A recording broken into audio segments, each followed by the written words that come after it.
All right, good evening, folks. It's Sunday night, and that means one thing. We're here live with the Diehard Racing League's Automated Office Technologies Truck Series.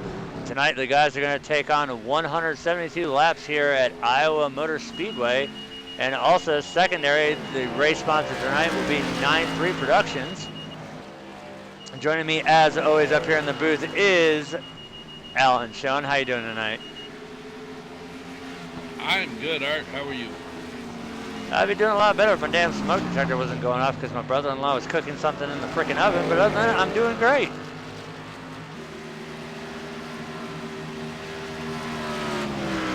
So you can see we are now hitting the 2-minute warning here in practice. Right now, there's a tie right now for the fastest lap between the 97 of Cameron Hearn and the 10 of Todd Cray. Both have run a 22.997 here in practice. But we all know practice is one thing and qualifying is another. And the one thing that we've noticed is we're going to see a lot of trucks getting tied off of 2 and loose off of 4, which is pretty much the standard for any vehicle here that races at Iowa, especially on the fixed set. We know the tire fall off, even though it is a night track, tire fall off is going to be a big issue tonight. And we've definitely seen this. I've watched a lot of these guys. Looking at some of the lap counts here, we're seeing almost 200 laps, and you could definitely tell on the long runs that these trucks were getting very, very tight off of turn 2, a lot of side contact with the safer barrier, and then coming out of 4, saw a lot of guys getting the truck into a lazy drift. As we see the 24 Josue tells there, he gets into a drift there coming out of 2, but he locks it down and saves it. We're going to be seeing a lot of that as the race goes on, but we are literally only 45 seconds away from kicking it over into qualifying, and don't be surprised if we see either the 97, the 10, or the 75 on pole, because right now, Robert is the closest person to both Todd and Cameron, who ran identical lap times. Robert's pulled a 23.014 as his fastest, and Joshua Jones with a 23.019, so right there, it's 4 fast drivers to take a look at, but we all know Robert's Mr. Consistent, and we know that Cameron Hearn, once he gets out there, he's like an alien. He'll get out there and just dominate a race, so anything is possible. As we get into the final seconds here, the session will advance into qualifying, and we will see who gets the top spot here tonight and starts on pole. You know, Art, that's one thing to keep an eye on tonight. You know, you've mentioned through practice here, these guys are getting real tight coming out of the corners, so we're going to need to keep an eye on that. Well, definitely, seeing how this track is definitely known for eating tires, and it's always been a tight track in 1 and 2, especially because you've got that weird, awkward bump that's there. If you hit it on the low side, you're most likely going to get loose, and if you hit it on the high side, it's going to push you to the wall, but if you hit it just right, it's going to rocket you off of turn 2 every single time. But as the laps go on and the tires fall off more and more and more, depending on the pace that the driver's pushing the truck at, is going to be how hard and how quick we're going to see vehicles start sliding off.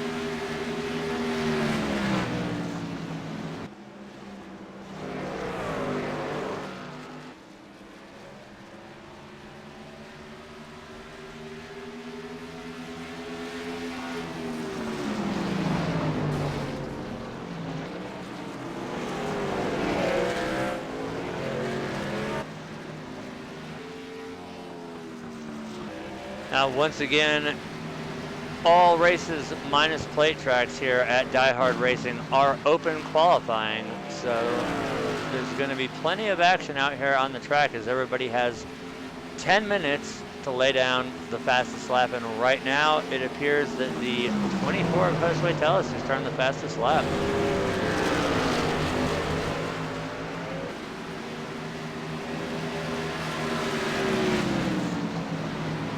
So right now, Josue's got a 23.057, followed by a 23.060 by the 10 of Todd Cray, and then a 23.061 by the 97 of Cameron Hearn. Now we have the 77, the Seth Schultz, who ran a 23.007. So he's got a little bit of James Bond going on tonight.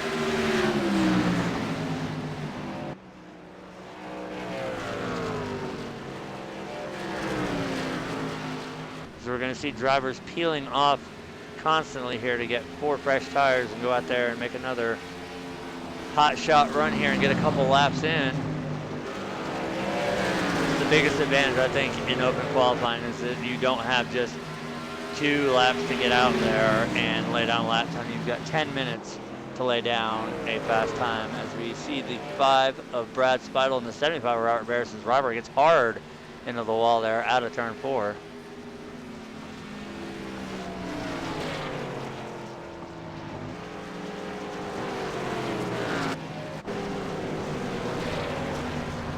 See the 97 of Cameron Hearn and the 68 of James Brown making their way off the pit road. Now, once again, I know this is probably beating a dead horse here, but James is the series sponsor for not only this season with the trucks, but next season when I return to racing with Diehard Racing Xfinity Series, it'll be the Automated Office Technologies Xfinity Series as well. So, shout out to James there for throwing down the money and sponsoring both the seasons, this one and the upcoming season.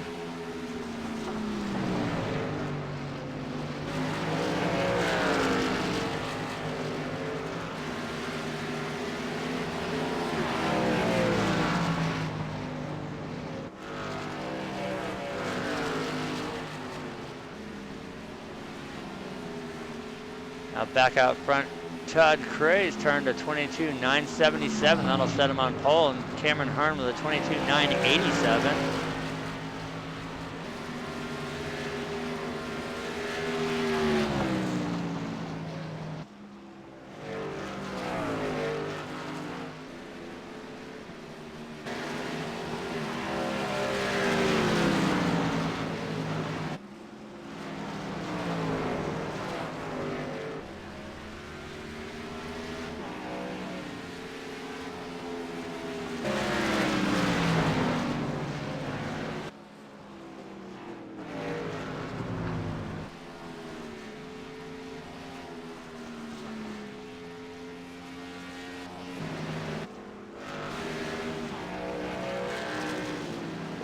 Coming up to halfway here on qualifying. Right now it's still the 10 of Todd Cray out front with the pole by 1/100th of a second.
right, so looking right here at the top 5, we still have the 10 of Todd Gray on pole, Cameron Hearn the 97 second, the 77 of Seth Schultz, who I'd like to thank all my paint jobs out on track. I am the owner of said team, including the 42 there and the 68 of James Brown.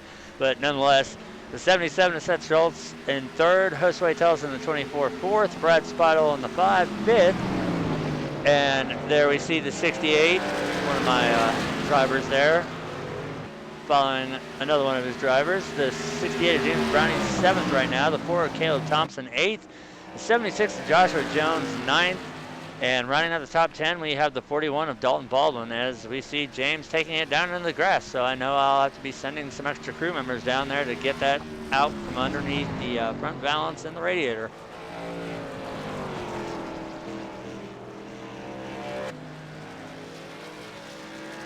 We take a look at another one of my drivers here. That is the 42 of William Ruland in the Drink Wisconsinably paint scheme. That one's actually one of my new favorite paint jobs that I did. It was actually pretty interesting. You see the 75. I think there's going to be a lot less trucks finishing the race. Oh, as we see the 10 of Todd Craig get loose there.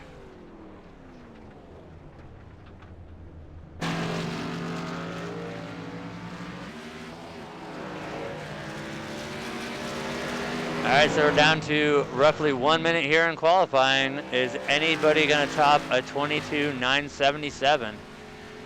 We had one person come within 1/100th of a second, but other than that, I don't think we're going to see anybody beat it.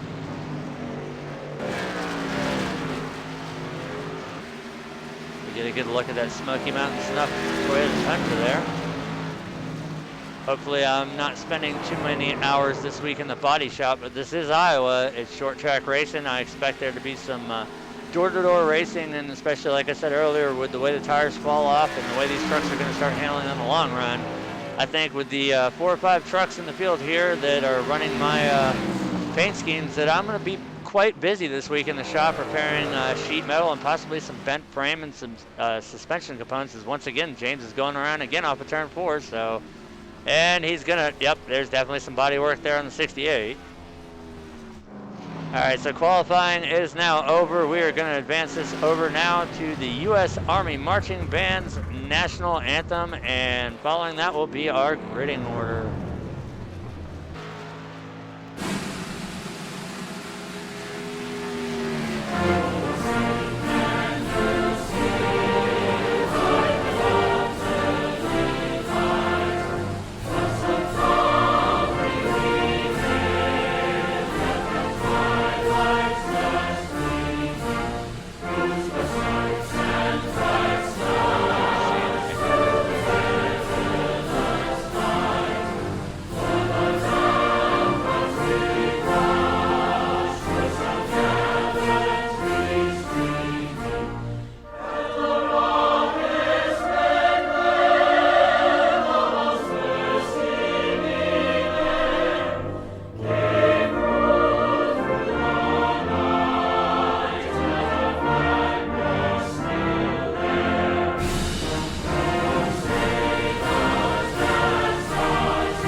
All right, amazing job as always by the U.S. Army Marching Band. We bring you tonight's gridding order, and right at the last moment, the 97 of Cameron Hearn is able to put it on the pole with a 22.932. Starting outside of him in second place tonight will be the 10 of Todd Cray.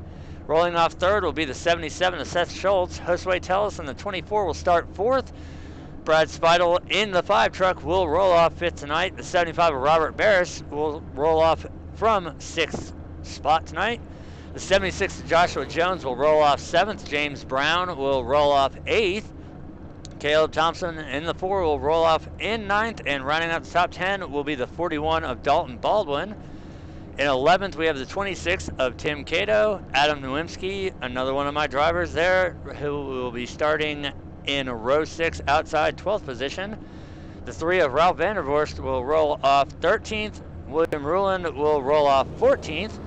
Avery McDonald in 29, 15th. Rodney Kramer in the 6th, 16th. And rounding out the field will be the 73 of Chris Ostrander in 17th.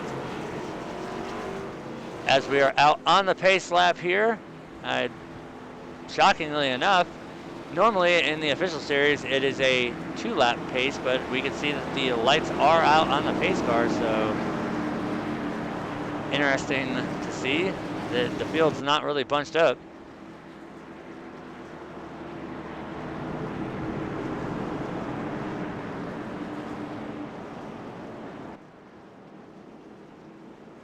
And it is 2 to go. So Brett Badine's already drunk behind the wheel, as he should have had the lights still on, and the lights would be just now coming off because it'll be 1 to green here. So now we are 1 lap from starting this race here, as it is always a 2-lap pace lap before the start of the race. So once again, thank you, Brett, or Jeff, or whoever the hell, Todd, whichever Bodine brother is driving the Mustang pace car tonight.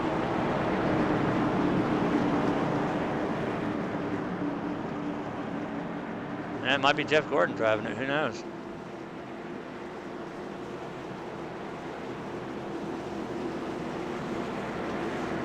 As they come down the backstretch, pace car will be dropping down on the pit road, and Cameron Hearn will be leading us to the start of the race and 172 laps here at Iowa Speedway.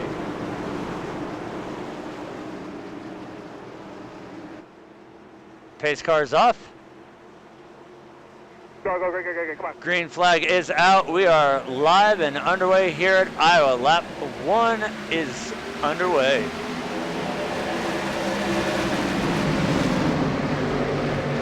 And we're 3 wide already as we see the 41 of Dalton Baldwin, as James Brown came over the radio saying he was in no hurry. That means one thing, he's going straight to the back.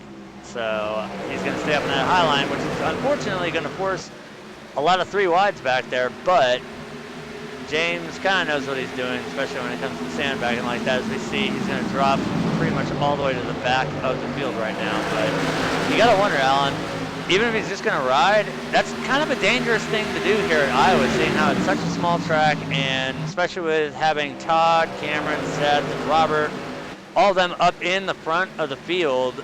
We know the race pace is going to be fast, so riding to me is almost like signing a death warrant unless we get a quick caution, because it's not going to be long before they run him down if he's not going to hold like a semi-aggressive race pace.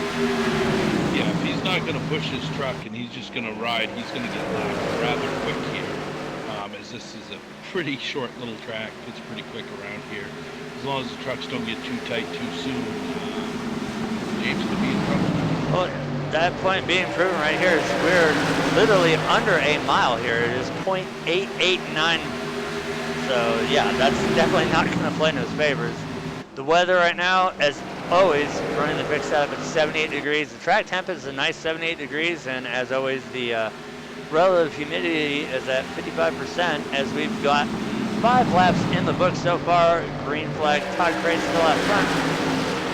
The only move that we've really seen so far is 75 of Robert Barris advancing up a spot, as well as the 77 of Seth Schultz, as he's made his way up in the 2nd spot.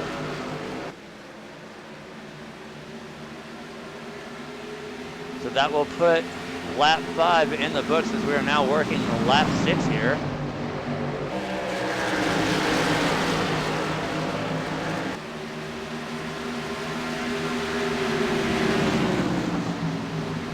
Look, right now everybody's pretty well single file, Art. You know, they're just kind of getting used to the truck here, and you know, a lot of these guys are in 170 laps or better. Oh, we got a caution on the track.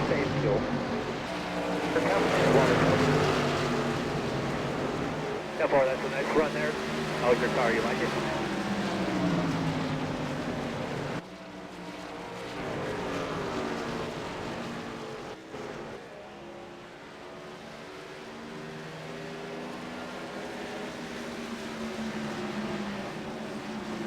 We're trying to determine the source of the caution right now, so bear with us here.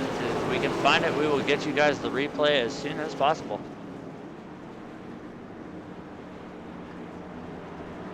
All right, it looks like it was the 6 of Rodney Kramer as he made his way up the course, so we're gonna go ahead and take a look at it.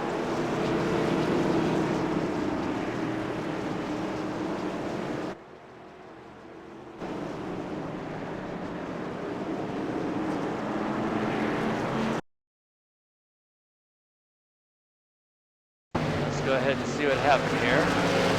This is coming out of turn 2 onto the backstretch.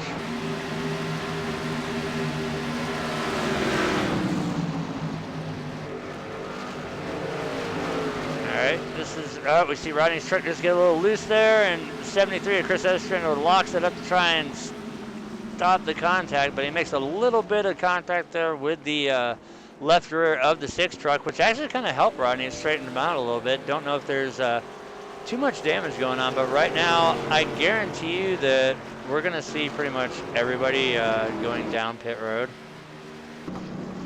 We see the race off of pit road. It looks like the 75 Robert Barris might be our new leader.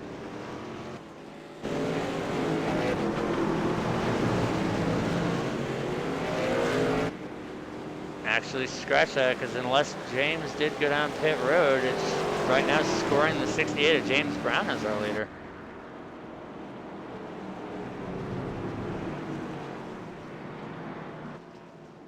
Now things have straightened out as James is going down pit road. That will cycle the lead over to the 75 of Robert Barris. 41 of Dalton Baldwin second, 10 of Todd Cray third, 77 of Seth Schultz fourth, 68 of James Brown fifth, Cameron Hearn in the 97 sixth, Brad Speidel in the 5 seventh, 24 of Josue Tellis eighth, the 4 of Cale Thompson ninth, and Tim Cato in the 26 will round up the top 10 as we are working our first caution here at Iowa Speedway.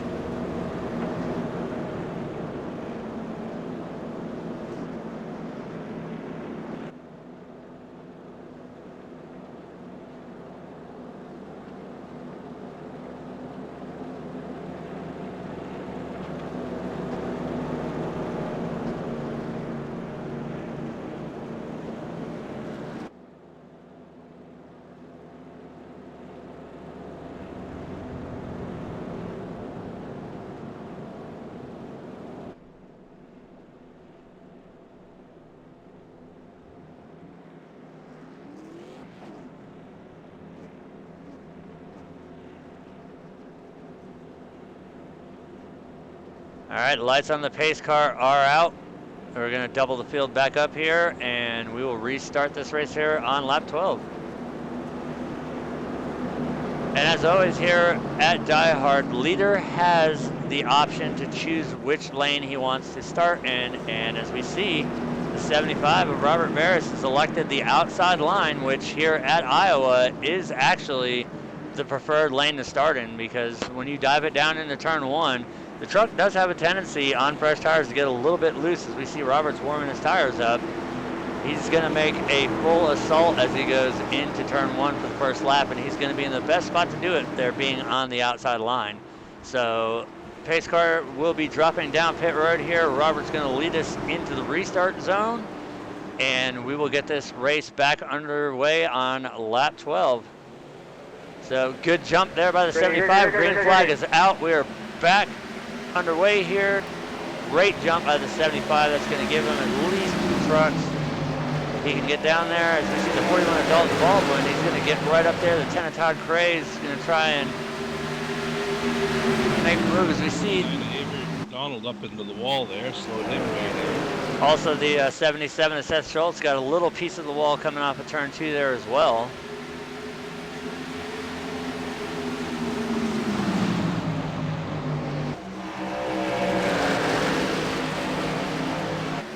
So as always, we set our camera here on most excitingness and see where it takes us. Right now, it's still right inside the top 10. As we see we see the 97 of Cameron Hearn get a little loose there off of turn 4. He's able to correct it and get going again. Right now, the focus is on the 10 of Todd Gray, now on the 5 of Brad Speidel. See the 4 of Caleb Thompson, the 24 of Josue Tellis behind him, and up front there we see the 10 of Todd Cray trying to make the move on the 77 of Seth Schultz. not able to do it there out of 4. And still, iRacing has not fixed the damage model on the trucks. So as these trucks start sliding up and we see them making wall contact, we're not going to be able to judge how bad the damage is, because all we'll be able to see is a hood pop, because they have still neglected to fix what should have been an easy thing to do. But nonetheless, it's iRacing. As we see now, the 77 Seth Schultz is going to go to the inside of Dalton Baldwin. That'll be for second spot right there. If he can make it stick as they drag race down the backstretch. This is what I love about short track racing. There's not a lot of time where you're going to be idle. There's going to be tons of talking going on, because there's always going to be a lot of action. As we see now, the 24 of Josue Tellez is working the inside of the 97 of Cameron Hearn as they dive it down into 1 here. Oh, Josue's getting loose. He's locking it down, but good job by him. He felt the truck getting loose, so he's able to lock it down and keep it from going around, and we will stay green flag here. I thought he was going to make the move and try to get that 4 car, but he just pushed it a little too much.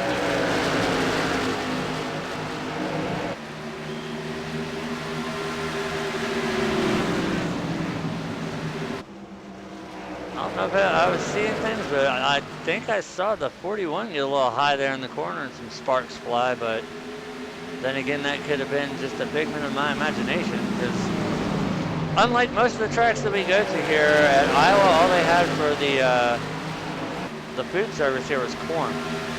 Imagine that. Oh, you didn't find the big turkey legs then? No, because you ate them. Yeah, I ate them all. One right after another. Now, I was wondering why I just had the word in my head and I lost it.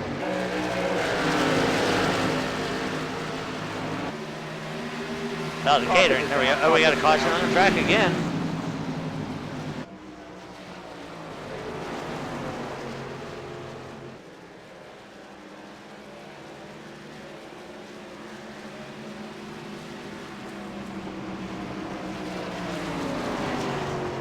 All right, folks, looks like that one is going to be on the 76 of Joshua Jones. Let's go ahead and take a look and see what happened there.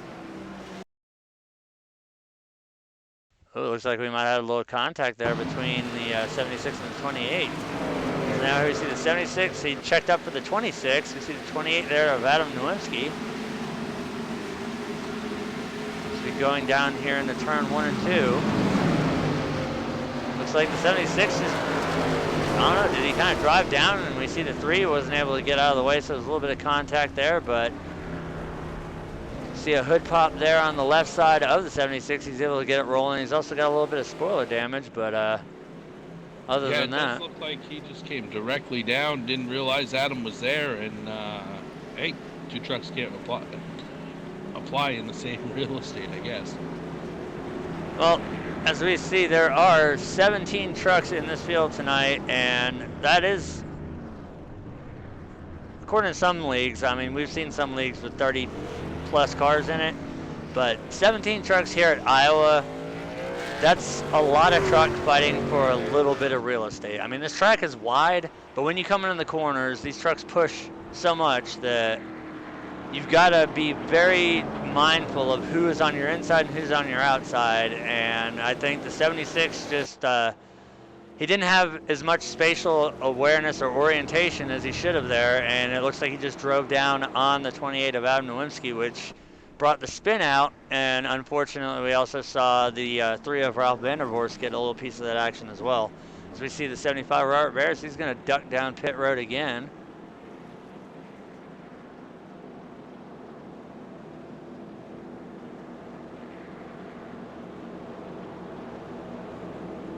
So that right now is going to inherit the lead to the 68 of James Brown.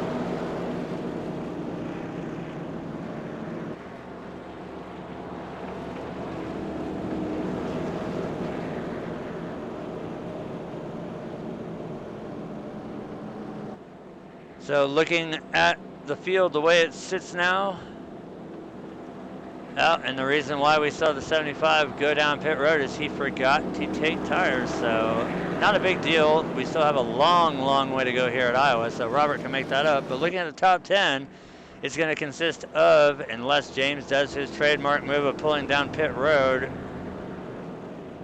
which he's going to do, so I'm going to wait, and I knew that was coming, so he just wanted to stay out there and lead a lap, even though there is no bonus point for leading a lap. That will inherit the lead over to the 41 of Dalton Baldwin, the 77 of Seth Schultz second, 10 of Todd Cray third, 97 of Cameron Hearn. Well, now we're seeing things change around a little bit. Cameron Hearn third as the lights are out on the pace car. 10 of Todd Cray fourth, the 4 of Caleb Thompson fifth, Brad Speidel in the 5 sixth, Avery McDonald in the 29 7th, Tim Cato in the 26 8th, the 42 of William Rulin 9th, and Josue Tellis in the 24 is going to round out the top 10. As we get ready to restart this race here, we're a half a lap away, and Dalton is elected to take the outside line. So he will lead us into the restart zone as soon as that Mustang pace car makes its way down pit road, and we will get back underway here on lap 25 as we are wrapping up our second caution of the evening.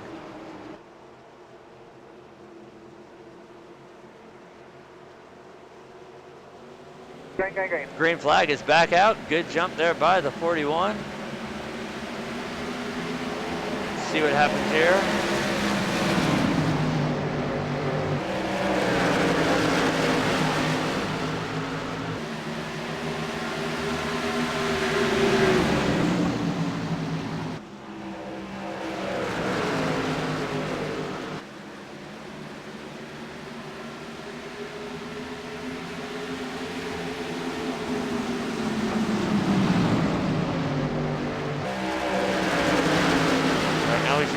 Brad Speidel as he's trying to work over the poor Caleb Thompson. You see the 29 of Avery McDonald. He got a piece of the wall there coming off the 2 on the backstretch.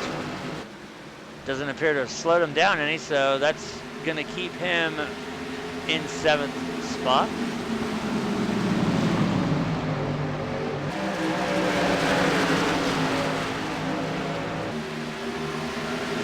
Of James Brown. I think he might have made an extended stay on pit road as he's going to get lapped here.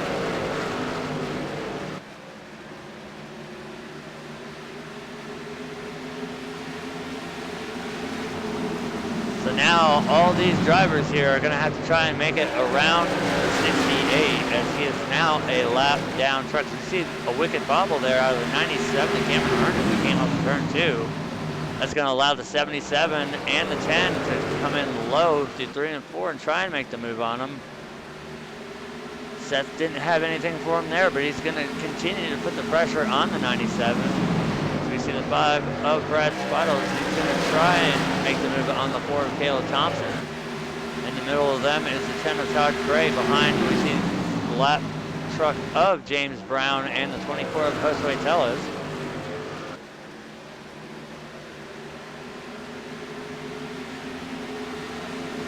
I think that's one of the things here with Iowa, though. You have to come out really close to that wall on an exit corner.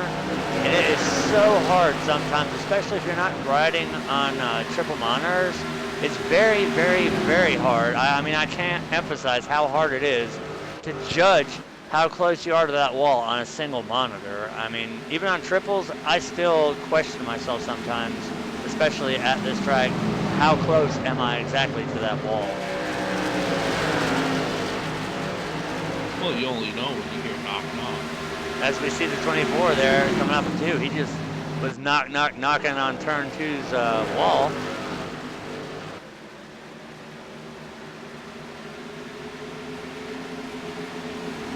I think before the end of the night, we're probably going to see a black stripe all the way around the safer barriers. As we said, as these trucks get into the run, they're going to get tight off the corners, and they're going to be putting a little bit of that Goodyear rubber from the sidewall out there on the safer barrier, as well as the tread on the tire down on the track. So look not only for there to be rubber laid down on the racing surface, it'll also be laid down on the safer barrier as well. 5 of Brad Speidel, he's working on that 4 of Caleb Thompson pretty hard. Yes, he is. He hasn't been able to capitalize on it yet, but putting the pressure on the driver sometimes is all you really need to do to get them to make a mistake, and then you can just pounce on it.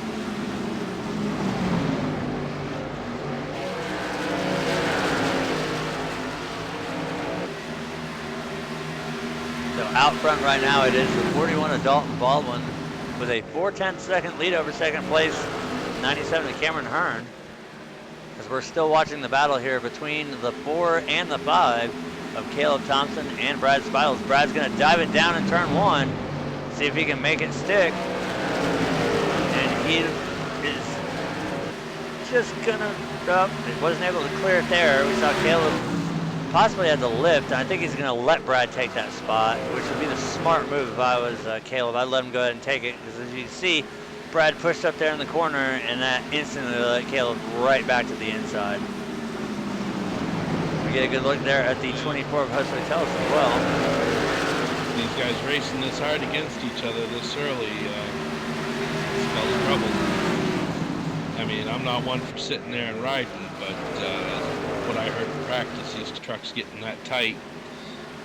Well, especially from what I've seen in practice, the way that the longer the run goes on, it seems they get very, very tight in 2, and they start to get extremely loose off of 4. So you're right. As far as the way they're driving right now, battling each other, if they're going to keep this kind of pace up, we're going to see a lot of trucks coming off of 4 sideways, and we're going to see a lot of trucks coming off of 2, if not trying to drag the wall with it, tearing it down at least. You see now the 24 Jose Teles, you see right there, there's that corner drift again as he was on the low line coming out of 2. He drifted up there and almost made contact with that outside wall. As we see the 10 of Todd Cray running that outside line. Now we see the 75 of Robert Barris. He's going to look to the inside of the 24 Jose Teles, and he's going to take that spot away. So that'll move Robert up to 7th and Josue back to 8th. Meanwhile, we still have a lot of tight battling going on right here inside the top 10. As Dalton Baldwin has managed to stretch it out to a 7/10 second lead over the second place, 97 to Cameron Hearn.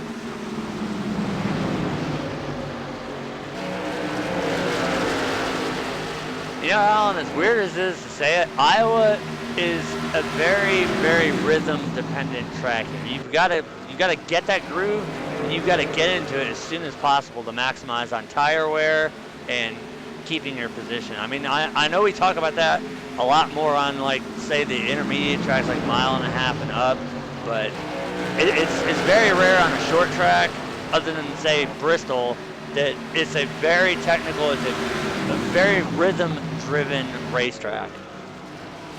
Yeah, and I was just going to iterate that same thought there. Bristol is the only other track that I really know of, being a short track, that you can almost count how long you step on the gas and how long you step on the brake, and just continue that rhythm and hit your marks every single time, lap after lap, and that truck's going to do the same exact thing.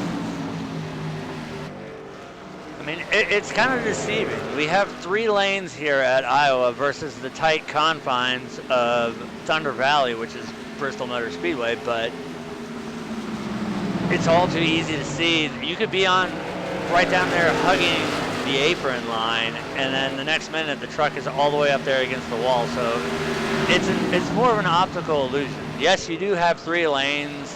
This is a relatively fast track for a short track, as we see the 4 of Caleb Thompson duck underneath.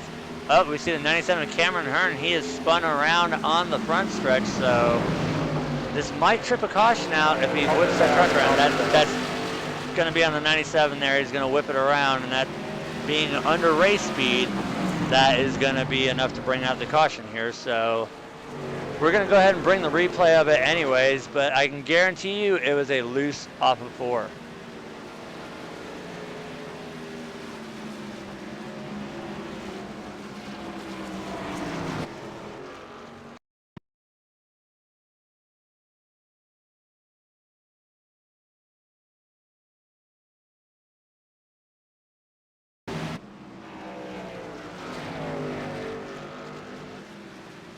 Yep, he just gets loose off of 4, locks it down. Ooh, that truck snapped violently to the right, but he was able to stop it down there. But once again, as he refires it over, he waits for traffic to go by. His nose looks like it got out there, but still, even just trying to refire that truck up, getting it up on the surface like that is what is just enough to bring out the caution there.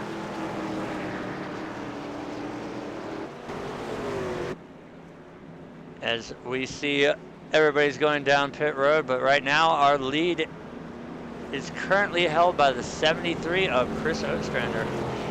We see James Brown there getting the lucky dog. He's going to get his lap back on that.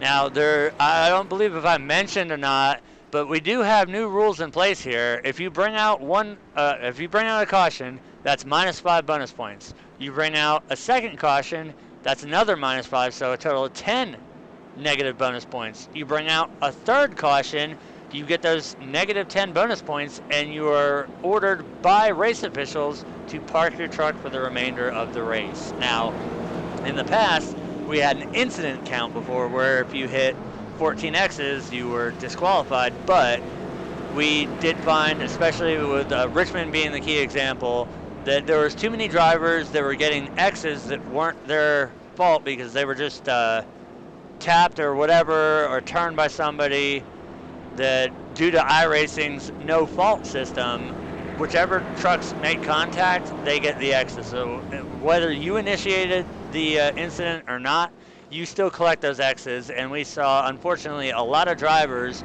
who weren't per se involved in the incident getting the X's and getting DQ'd, and we quickly pulled that out of the way and implemented this new system of first caution, -5 bonus points, second caution, -10, third, -10, and your truck is parked.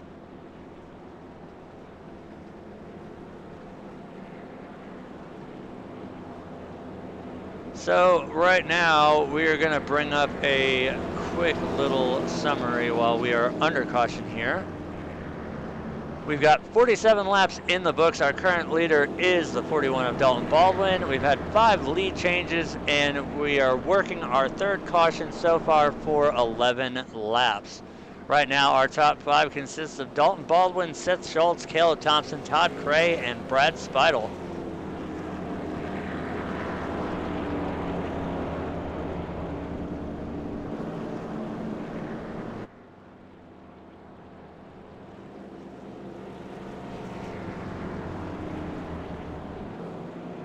So look for the lights on the pace car to go out this time by, and look for our race leader to undoubtedly claim that outside line here for the restart of the race. So lights are out, and Dalton will take the outside line.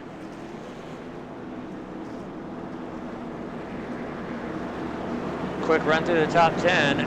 Out front, 41 Dalton Baldwin, second, 77 Seth Schultz, Caleb Thompson fourth, Caleb Thompson third, Todd Cray fourth, Brad Speidel fifth, Robert Barris sixth, Avery McDonald seventh, Tim Cato eighth, Adam Nowinski ninth, and Josue Tellis is going to round out the top 10. We are half a lap away here from restarting the race on lap 50. We'll see the Mustang pace car make its way down pit road once again, and Dalton will lead us into the restart zone. And just like every restart we've seen, we'll look for the 41 to get a good jump there so he can clear the 77 and make his way down into turn 1. So there's the jump. Green flag is out. We're back underway. Lap 50 is underway here.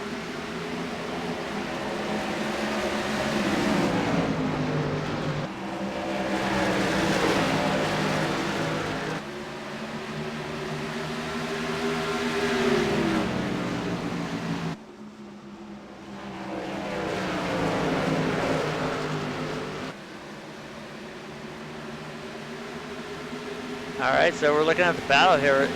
Right now it's focusing on 7th spot. That's 29 of Avery McDonald. We've got the 5 of Brad Spottle in front of him and the 28 of Adam Nowinski behind him. And we see the 75 of Robert Barris trying to make a move on the inside of the 4 of Caleb Thompson.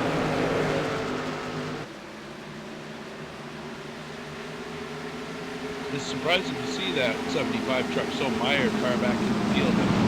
He's only sitting 4th and 5th, but still near to see back about. Oh, we got another caution. Caution's out, safe fuel. Caution's out, safe fuel. 24 went sideways, right in the middle of the track. Oh boy, that's gonna make for an interesting replay though. No, everybody avoided him. It was a good Well, run. it's gonna make for an interesting replay then. If he had that thing completely sideways, which we're gonna see here, and everybody managed to avoid him, that's the best kind of replay. That's the kind of replay you want to see.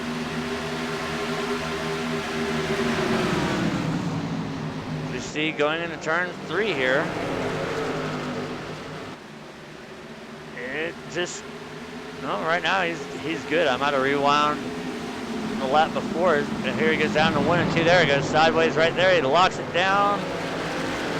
Great job by everybody getting by him, and great job by Josue by keeping that truck under control and getting it back up and going. So may have brought the caution out, but that was actually a very, very good show of how to keep a truck under control when you're Slideways. yeah, exactly, slideways. So we see some are going to elect to stay out, as we only did get a couple laps before that caution came out. But I don't know, as we see James Brown once again getting a lucky dog, he's going to get another one of his laps back.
All right, the lights on the pace car should go out next time by, and we'll get this race back underway again, as we are working our 4th caution.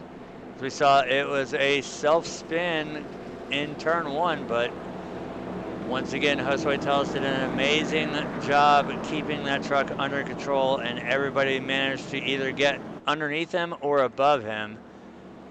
So good job on all the drivers' parts there, avoiding Josue, and also Josue for keeping that thing under control when it was absolutely just completely sideways in the turn.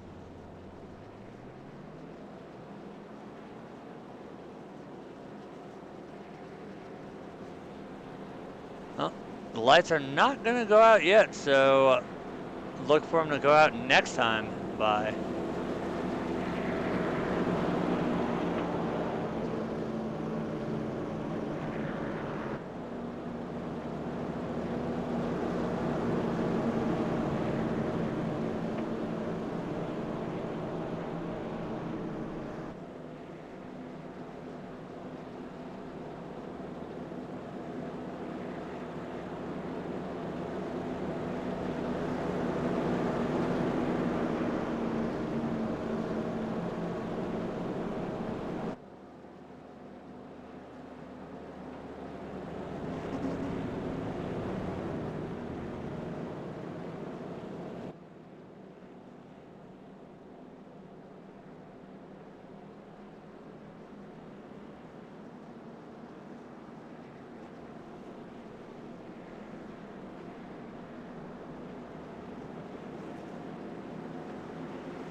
All right, so the Mustang pace car is getting ready to dive off pit road here, and Dalton Baldwin's going to lead us into the restart zone once again. We will take the green on lap 58 here. So you see the field stack up. There's the jump. Green flag is out. We are back underway here at Iowa Speedway with the Diehard Racing Automated Office Technologies Truck Series.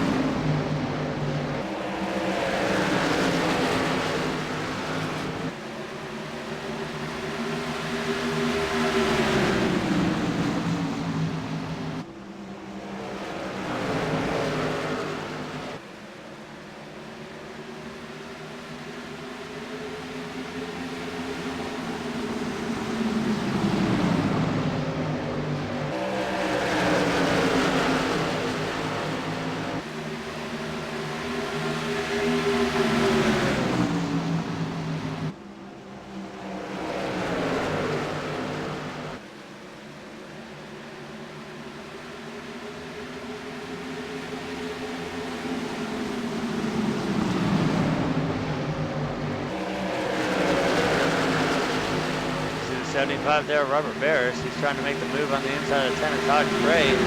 That is for 5th spot there. Robert's trying to take it away from the 10.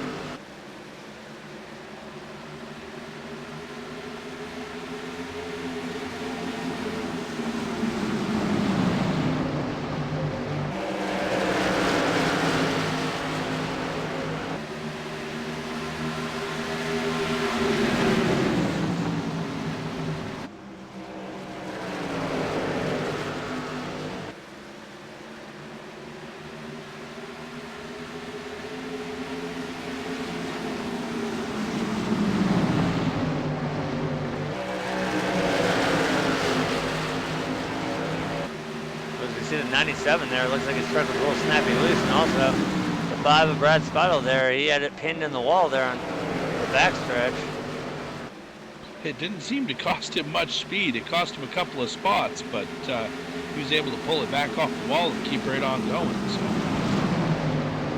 And I think that's a typical thing we see here at Iowa. It's not like a, say, Michigan or Auto Club, where if you come off the corner, that wall just keeps grabbing you. It doesn't let go until you jerk the wheel loose to get the truck out of there or the car out. But here at these shorter tracks, it seems that you can kind of ride that wall and it really doesn't scrub too much speed. But then again, we're not entering a corner at almost 200 miles an hour like you were at Michigan or Auto Club.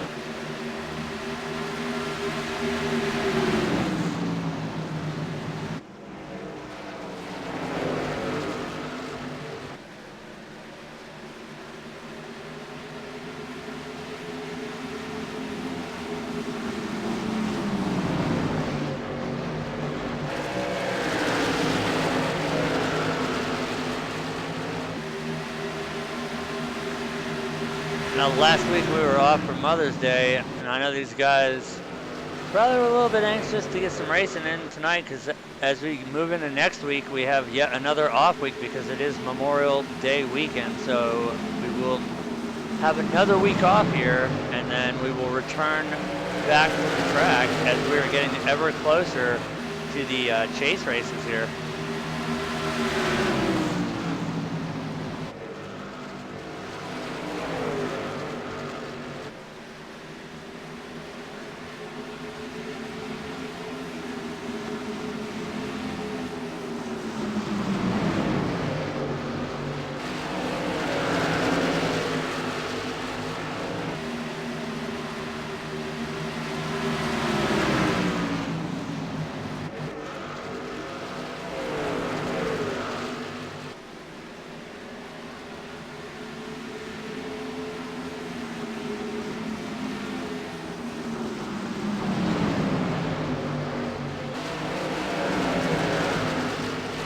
Right now we are watching the battle for 8th spot. Right now, 29 of Avery McDonald is sitting in 9th. He's trying to take the spot away from the 28 of Adam Nowinski. As we also see the 24 of Josue Tellez. Now we see fellow AMS teammate, 73 Chris Ostrander. He's going to dive to the inside of Avery McDonald and try and take that spot away as they make their way out of turn 2. Yeah, unfortunately, I don't think you're going to make a pass down there on the low side. I think you're scrubbing off way too much speed in that truck. Well, this track is like most of the intermediate tracks where the low line is the no line. If you're going to make a pass, or if you want to keep somebody or prevent somebody from making a pass, you trap them down on that low line. Because as you said, the truck just scrubs too much speed, and it also has a tendency in turn 1 and 2 to get really, really tight. And 3 and 4, you run the risk of getting extremely loose on the low line. So most of the passing that we're going to see here, especially as the run goes on, is going to be trapping people down there on the low line and completing the pass up on the high side.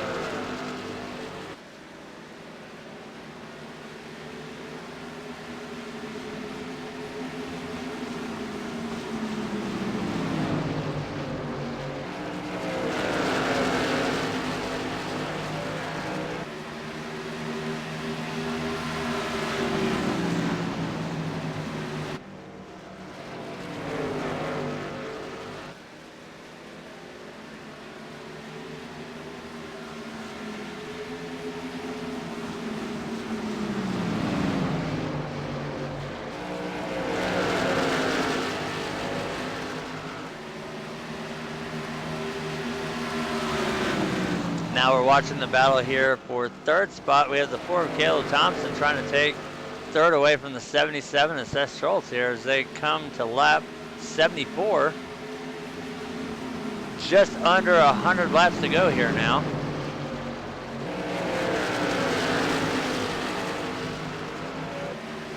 Right now, Dalton Baldwin out front with a commanding 2.2 second lead over second place, the 97 of Cameron Hearn.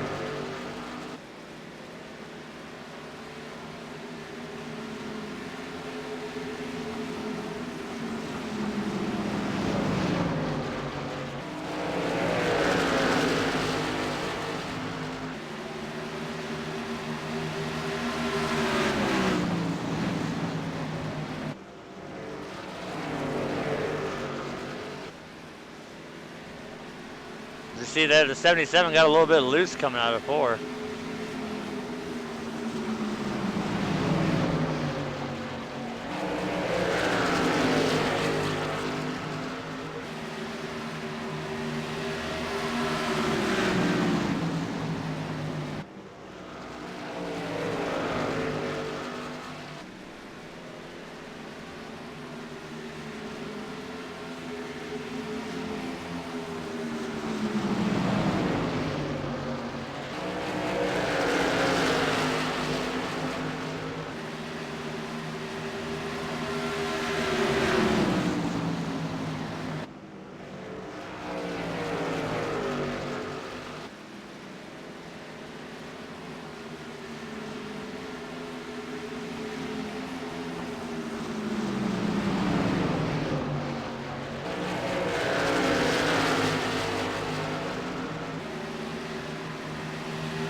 Right now, it looks like all the focus is still right here on third, fourth, fifth, and sixth.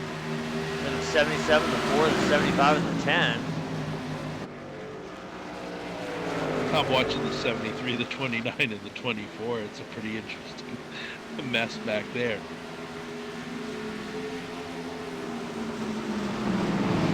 We're going to go back there and we're going to take a look at that.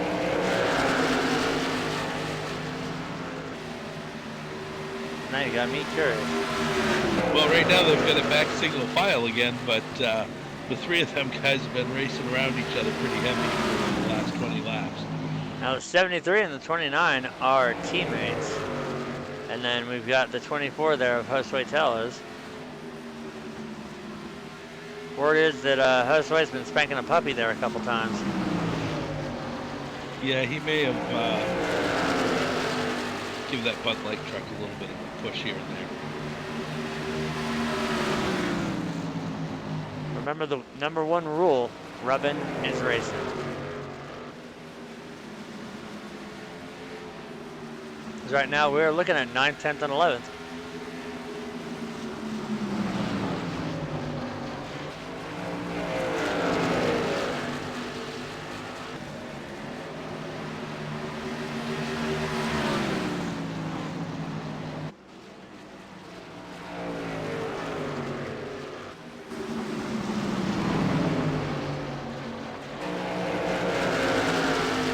Looks like now up front here, this is 3rd, 4th, 5th, and 6th. Looks like the 4 of Caleb Thompson has made it around the 77 of Seth Schultz, which now that's going to open the door for the 75 of Robert Barris and the 10 of Todd Cray to try and maximize on this and get around that 77 truck. As the 24 is going to duck underneath the 29 here, the 76 is trying to reel in that whole group and try to get back into it here.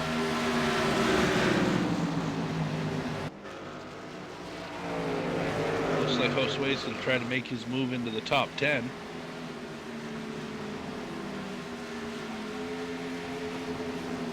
And looking at the scoring here, looks like the 68 of James Brown was put down a lap again, so as long as the 6 of Rodney Kramer does not get lapped, then if the caution does come out again, James Brown will be the lucky dog once again.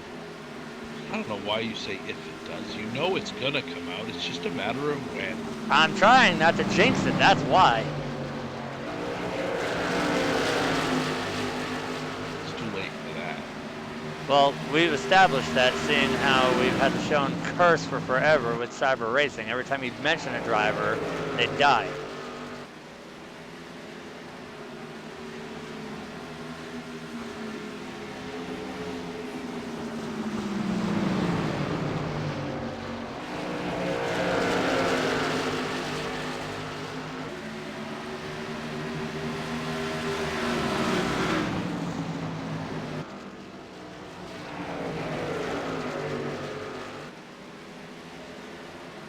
Right now it seems that everybody's riding content here.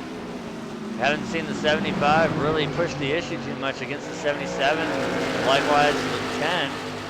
He hasn't really been forcing the issue against the 75 of Robert. So I think these guys right here are just going to run nose to tail for a little while and let that 4 truck get out there. And in James's words, as we can see him right there in front of the 4, burn his junk up.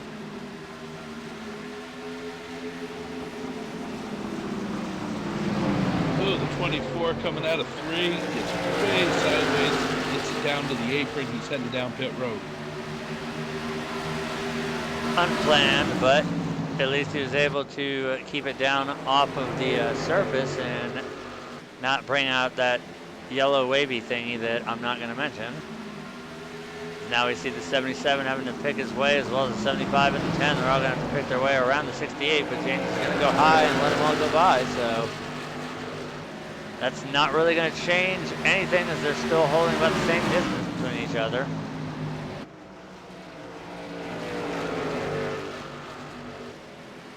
Now we see the 10 of Todd Cray. He's closed up to the back bumper of the 75 machine there of Robert Barris. Now, both the 77 and the 75 are both running direct drive wheels. And there we see the 24 of Josue Teles making his way back onto track after his unscheduled run down pit road.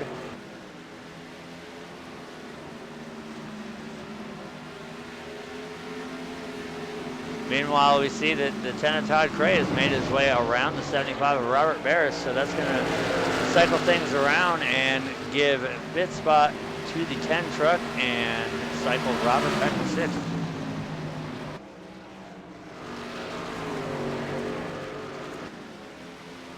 Out front, Dalton Baldwin has a 4/10 second lead over second place, which still hasn't changed. The 97 of Cameron Hearn, which has now dropped down to a 3/10 second lead.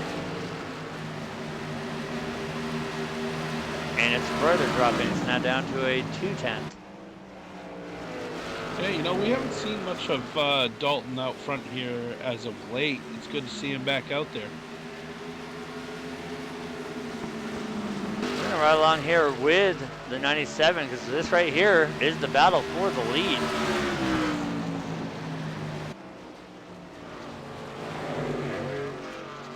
The 41 is your race leader. The 97 is trying to take that away. As we see, they're going to come up on the lap traffic here. The 42 of William Rulin.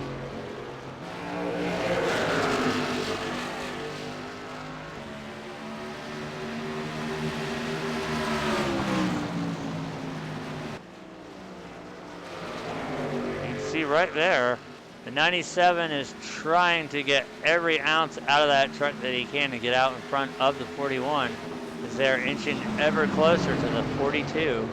He's going to go to the high side and let these two go by. Yeah, he just called out on the radio that he was going to take the high line. So that will put the 42 down a lap. Right now, he will be sitting in the lucky dog seat. We have two trucks that looks like they have taken it behind the wall. The 3 of Ralph Vandervorst and the 26 of Tim Kidd. As we see the 28 of Adam Lewinsky down there on the apron. Looks like he lost it coming off a 2, but he was able to stay down below the racing surface, so no caution yet. As we have got a battle for the lead here at the line, it's going to be the 97 taking it. So. Yeah, I think Dalton saw the run coming and just let him have it because, I mean, he went by him like he was standing still.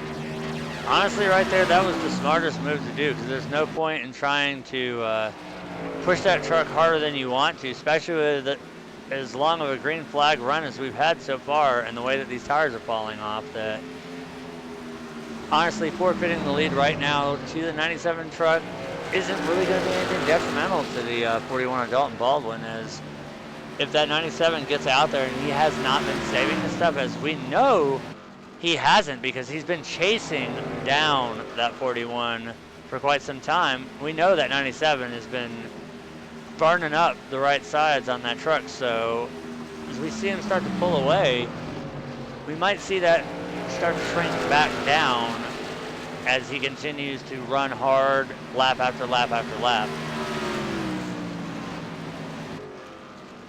Meanwhile, as we focus our point of view back to the most exciting here, we are looking at the battle here for 4th spot. Right now, the 10 is currently holding it down as he's made his way by the 77 as well. So that's the 4 and the 10 by the 77. So our top 5 right now will be the 97 of Cameron Hearn out front, the 41 of Dalton Baldwin second, 4 of Caleb Thompson third, 10 of Todd Gray fourth, and the 77 of Seth Schultz fifth.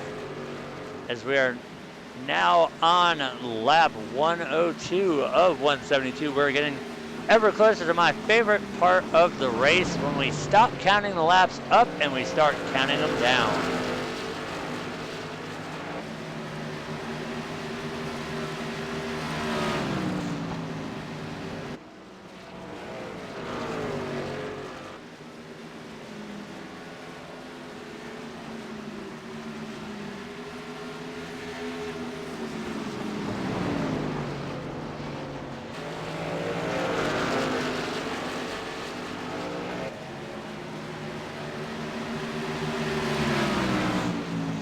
Word through the radio. Oh, as we see the 42 go up and get a piece of the wall there.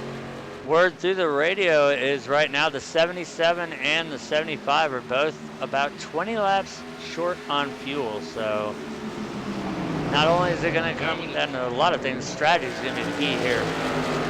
I would assume that all these drivers that have been on pit road that last caution are right around that same fuel window. Now, a lot of, at least 6 of them during that last caution did not come down pit road, so they are going to be a little bit more stretched for fuel than the other drivers, but only by a couple laps. So right now, pretty much everybody right now is going to have to make at least one stop and throw in the probability of a late race caution, and that would even out the playing field. Otherwise, of course, I don't really remember what the fuel window was here in the trucks. I believe it was somewhere, I want to say around 70 to 80 laps. And that was fuel. I know tire-wise, I mean, it was on the lap times, it dropped severely due to tire wear, but I know the last time that I ran the truck around this track, I could get easily high 60s, if not 70s for fuel mileage.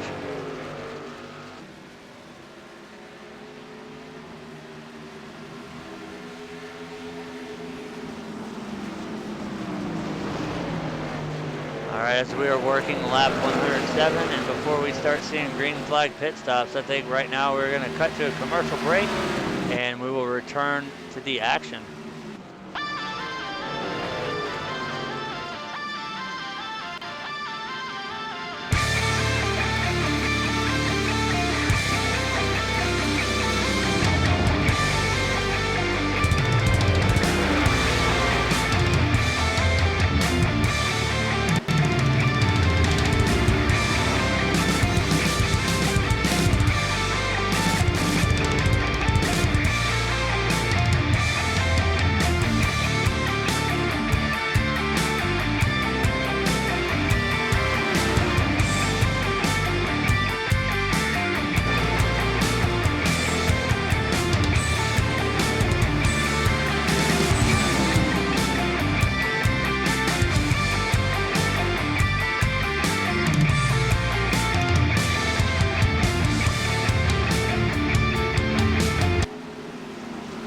Looks like that was perfect timing for that commercial, because as we're seeing now, looks like we're starting to see the first few takers for green flag pit stops happening here right around lap 110.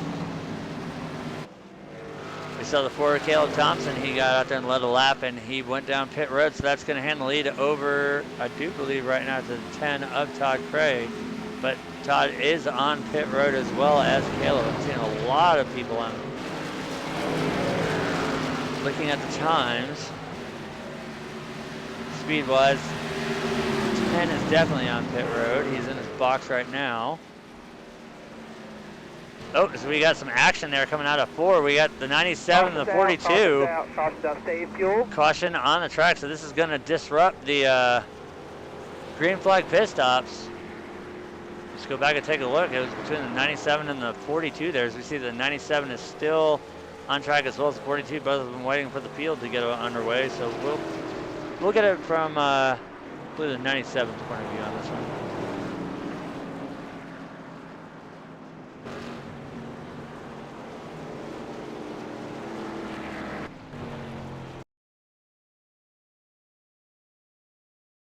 All right, so here we go. This is going to be a prelude up into what happens here. See the 97 and the 41. And there we see the 42 coming into the picture. I do believe we're going to see it happen as they come out of 3 and 4 here. See the 42 going up, and then, oh, it looks like he blinked there, and then a little bit of net coating there as we see the 42 blinking, but that's enough to send the 97 around, and the 42 also went around, so everybody here had to get on the binders. We see the field going by. Right now, it sucks to see that. I know as a driver, especially with the 97, having to sit on the track and wait for the traffic to disperse, and he actually reset his truck to pit road. We saw the 42, he was able to spin the truck around as he was facing up the track.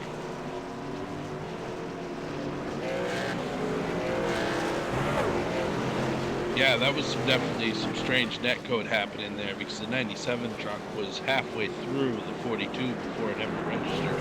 Well, if you look at it, the 42 was blinking at the time, so he was there, but he wasn't. So the 97 was kind of like in like the worst situation possible.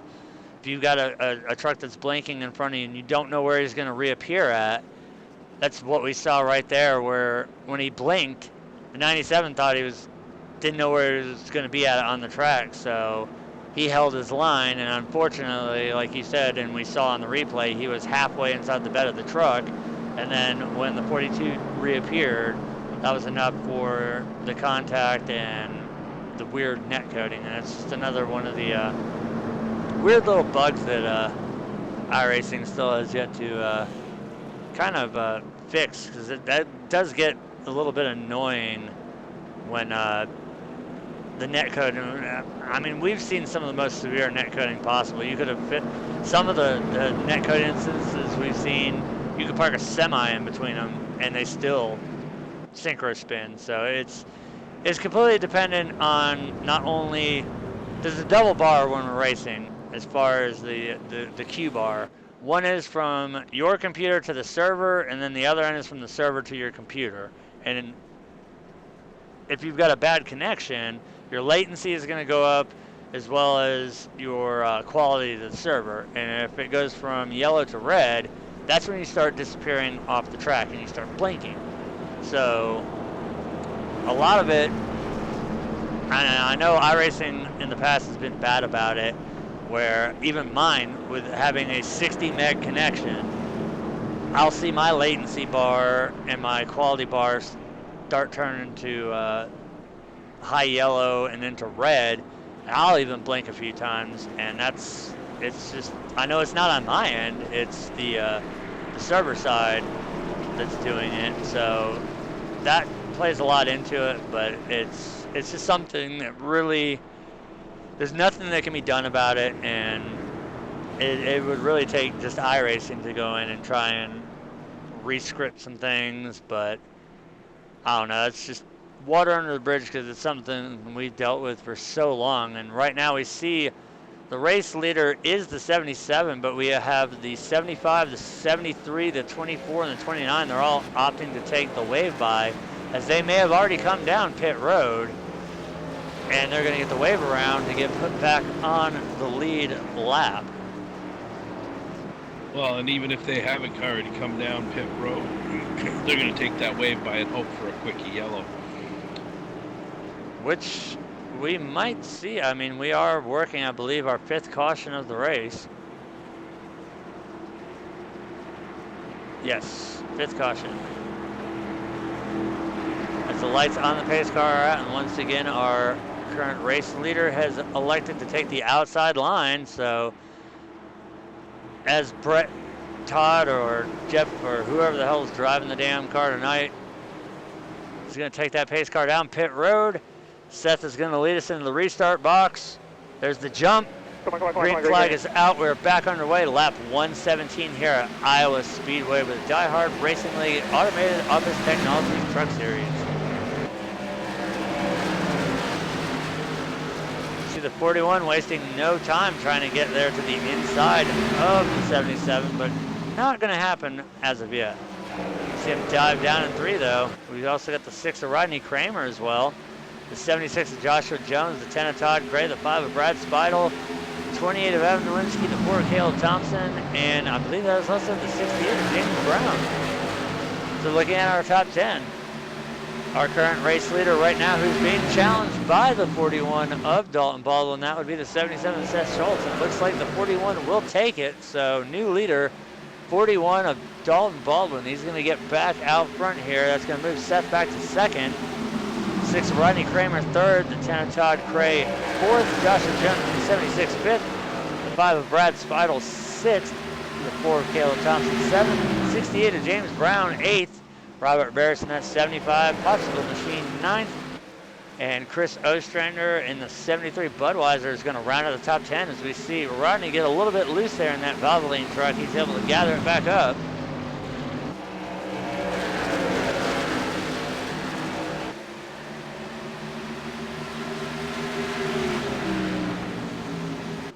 So the 10 of Todd Cray, he's going to dive low here. He's going to go underneath the 77 of Seth Schultz. The 76 is battling the 28 of Adam Nowinski. He's going to lose that battle for the time being. And he's going to lose a spot to the 4 truck of Caleb Thompson as well.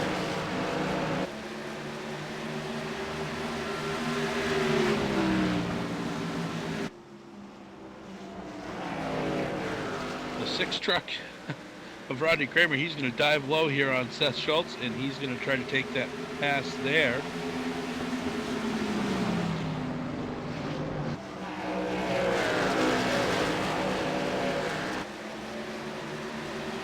I don't believe that's for position.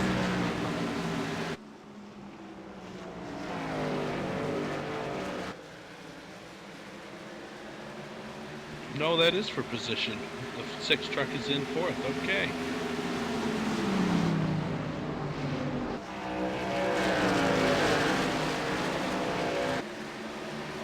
That 4 truck of Caleb Thompson is on a charge here. He has gone by the 28 and he's pulling up on the back of the 5 of Brad Speidel again.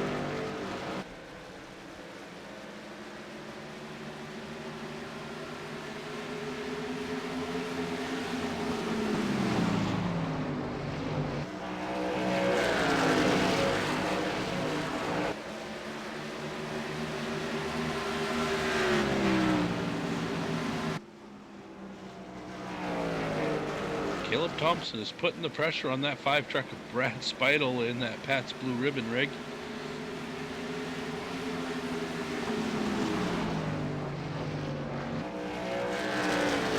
He is not going to be able to do it that way inside, I don't believe, even with fresh tires, but he's going to keep the pressure on.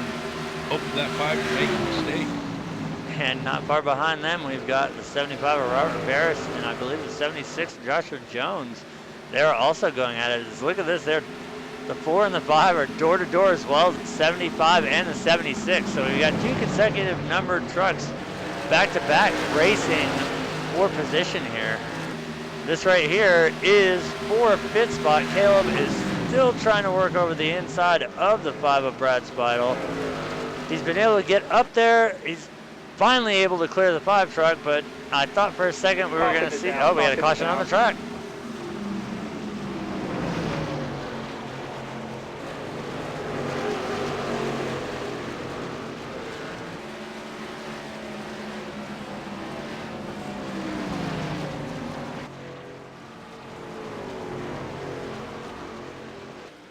Well, Alan's digging around there to find who it was. Do a quick run through here of the top 10, even though it's going to change, because I know everybody's going to come down pit road. So actually, I'll probably wait till after pit stops happen here.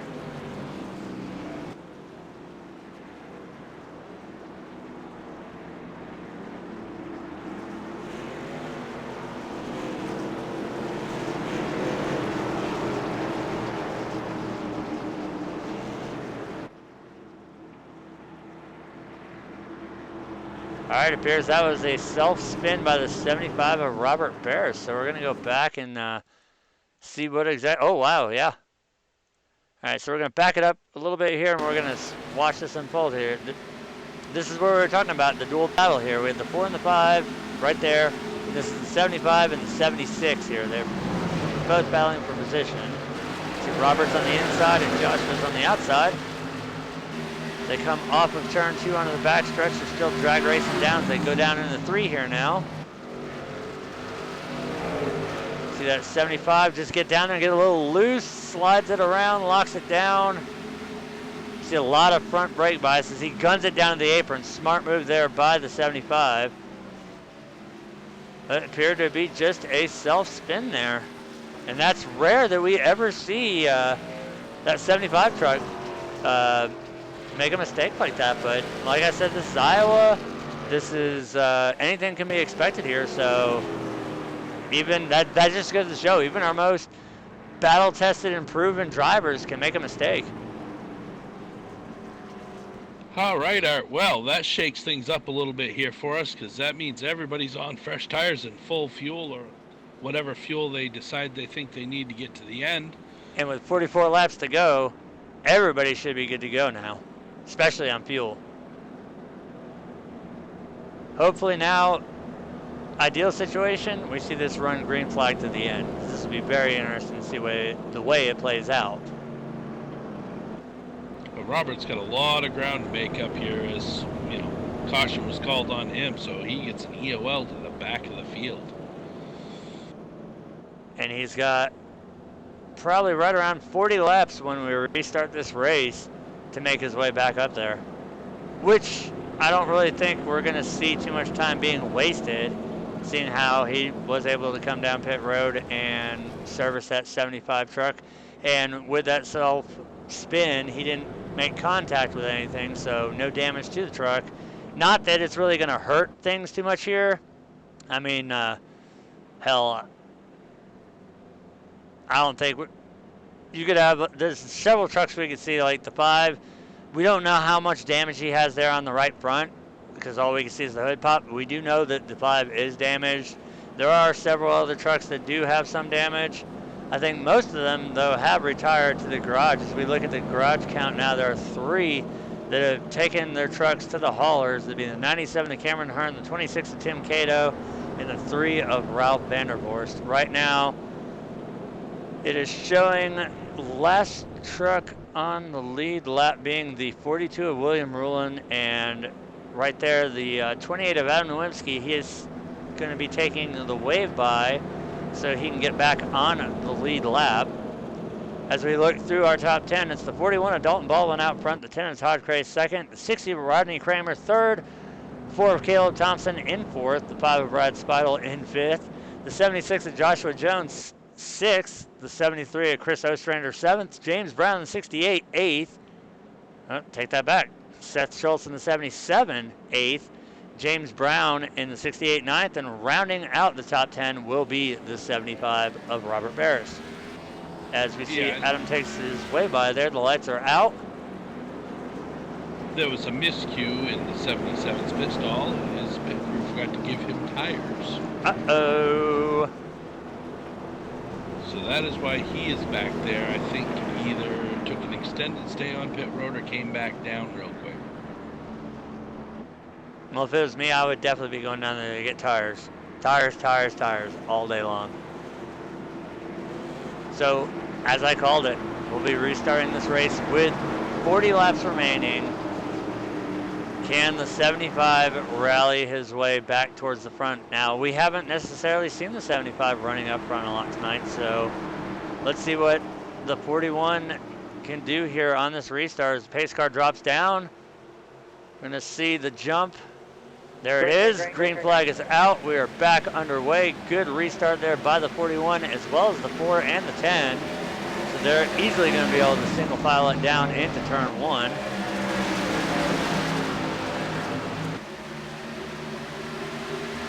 We see them stacked up back there behind the front runners here. We see this gigantic pack here. We see the 76 of Joshua Jones up against the wall. We got the 77, the 5, the 68, the 75, the 73, the 24. 3 wide. Wisely, he backs out of that, but that's going to leave it still 3 wide with the 76 and the 75. Wow, that got interesting very fast. So now we are 2 wide, 3 deep here.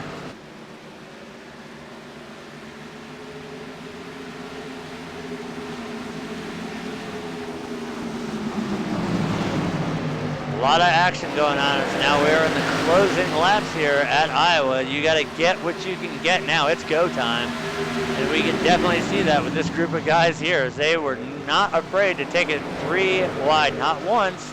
And I'm going to say this for James, but twice.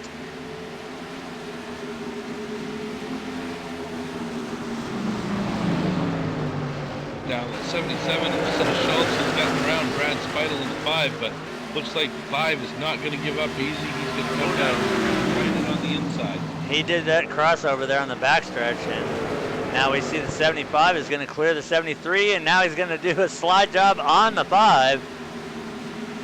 Great piece of driving there by the 75 of Robert Barris. He's able to pick a twofer right there. That's going to put Robert back into 6th spot, so he's up 4 spots from the restart. He was in 10th. Meanwhile, the battle is still raging behind between the 24, the 76, and the 29. We see the 73 is making his way around the 5. But as we can see off the exit of 2, Brad's not going down without a fight. He gets the run off the corner, but as we've talked about all night, diving it down into the corners, you just scrub so much speed. As we see there now, the 24, the 29, and the 76, as they're all grouped together. Lurking just behind them is the 68 of James Brown. He is currently being scored in 12th spot. Right now, the 73 of Chris Ostrander is being scored in 7th, so this is the battle for 7th. See Brad taking it right down to the apron through 3 and 4. He gets a little bit of a bobble there that time. We got the 24 of Josue Tellez tucked in right behind the 73 of Ostrander. See what this outside line can do. We got the 76 of Joshua Jones and the 29 of Avery McDonald as well, and the 68 of James Brown all up there. Now the 76 is going to go to the inside, and the 29 is going to stay up top as well as the 68. And we got another caution on the track. It's the 4 of Caleb Thompson. 4 of Caleb Thompson. Looks like a self-spin. Let's go ahead and fire up that replay and see what happened to Caleb.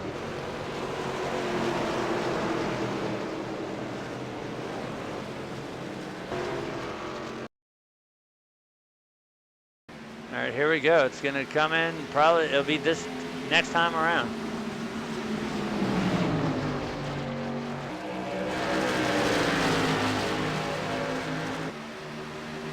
See, he gets the wall there a little bit.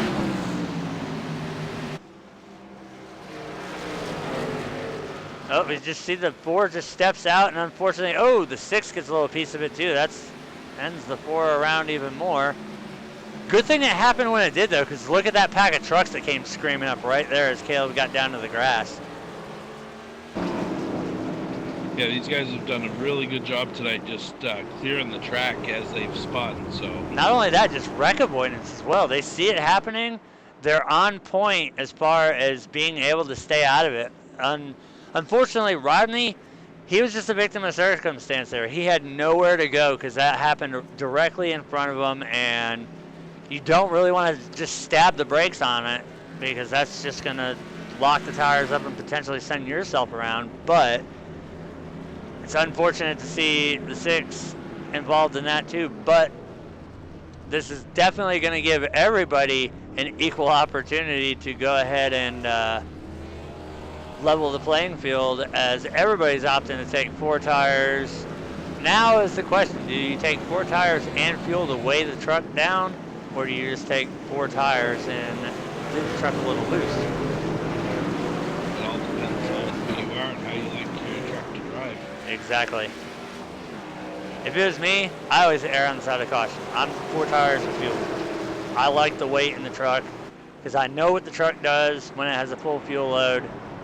I know I'm going to be a little bit slower because I'm a little bit heavier, but I'm kind of using that to my advantage because I want the ones that are a little bit lighter on fuel to hopefully get a little bit looser faster. That way I've still got the extra weight and I can just motor by them. But with these guys tonight, they've just been doing a great job.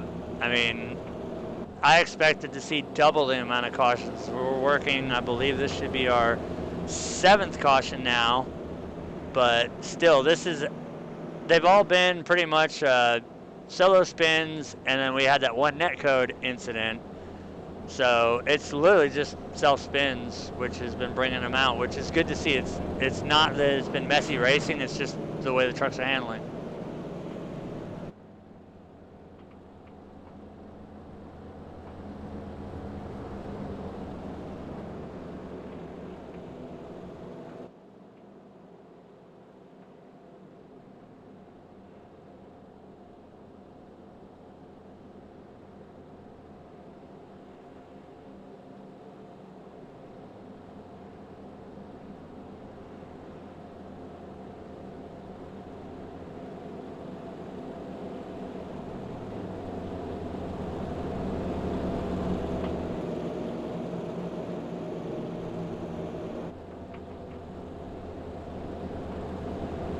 So we're now under 30 laps to go. I know I said it was go time before, but Alan, when do you think is the actual real go time?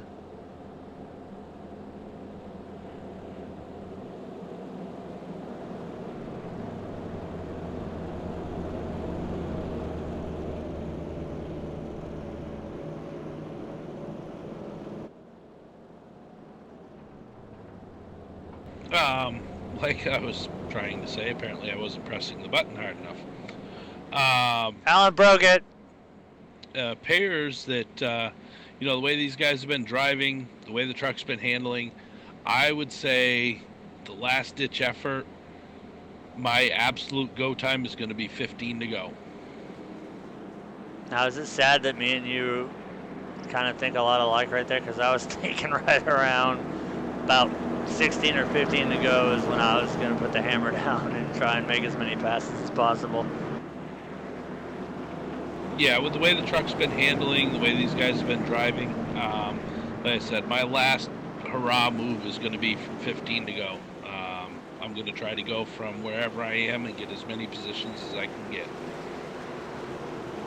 All right, the lights are out on the pace car. Josue Tellez is our leader, and he's opted to take that outside line in that Liquid Molly Chevrolet. So as soon as the Mustang pace car makes its way down pit road, Josue is going to lead us in.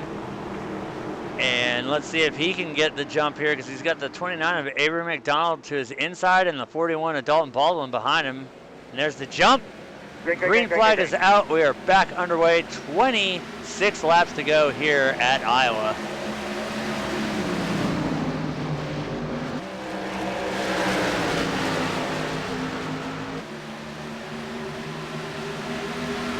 Avery McDonald's high into the wall. Oh, 41 of Dalton Baldwin loose. Oh, He saved it. That's going to stack the field up there. Done. 3 wide. Great job by the 41 of getting that truck back under control. But as you can see, it has stacked the field up behind him. But that's definitely a good break there for the 75 of Robert Barris, as he's able to get back to 7th spot right now. As we also saw, I believe, oh, we got the 41 loose again in 3 and 4. Caution's out. That's going to bring out a caution this time. Caution. Oh, that does James a hard one.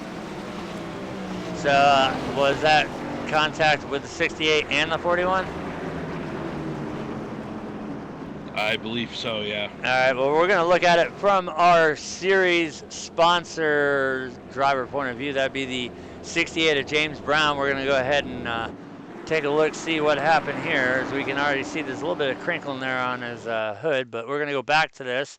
There's the slide. We're going to go back a little bit further. We're going to watch from James's point here as we see the field stacked up from Dalton getting loose there.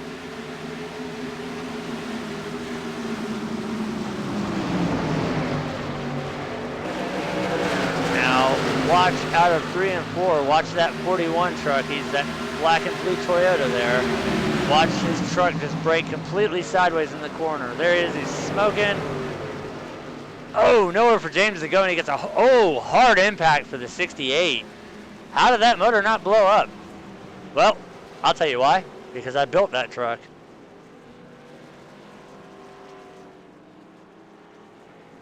I know I'm going to be doing some body work to it, but hopefully we won't be doing any motor work to it, seeing how that was a very hard lick to the outside wall there after clipping the 41. Now that brings in the question, was Dalton just overdriving it, or maybe, I don't know, because I know he came down and he took tires. You know, Art, It's hard to tell. To me, like a 2 or a 3 tire stop. That's my next question I was going to ask. That looks to me like it might have been a 2 or a 3 tire stop that went awry. My guess would be that was right sides only, and because it looked like the truck seemed to break loose from the left side. So definitely, I would, if I was to make my official race call on that, I'd say he took right sides only. So that's a good break there for the 24 of Josue Tellez, as he manages to hold on to the lead as the laps are dwindling down here at Iowa. We've got 22 to go, 21 at the line, and right now out front it is the 24 of Josue Tellez in that Liquid Molly Chevrolet. Yeah, but he's got the 10 and the 77 and that 5. The 5's been strong all night. There's definitely some stiff competition behind him, but I don't know. This is typical what we see here. I think what we're going to see here, since it's coming down to the end of the race, we might see a caution, breed caution thing here, because I think everybody now is opting it's go time now. So this actually, if this does play out the way I'm thinking, that this might play in favor to Josue. As long as he gets a good restart and is able to hold that lead for at least a lap, if they continue to get really, really dicey as we saw happen back then, the field stack up like it did, we'll keep seeing the yellow come out, and this might just play in favor of the 24.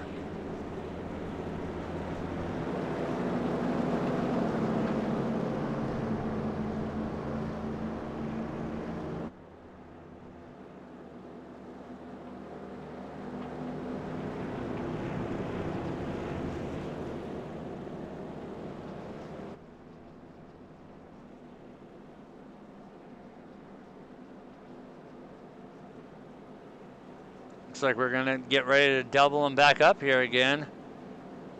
The lights on the pace car are out. Josue is opting to take that outside line. Smart move. So our top 10 is going to consist of Josue Tellis, your leader, the 10 of Todd Cray, second, Brad Speidel in the 5, third, Seth Schultz in that 77, fourth, the 73 of Chris Ostrander, fifth, Avery McDonald in that Skoll Chevy, sixth, Robert Barris in the 75, 7th, Rodney Kramer in the 6th, 8th, Adam Nowinski 9th, and Caleb Thompson will round out the top 10.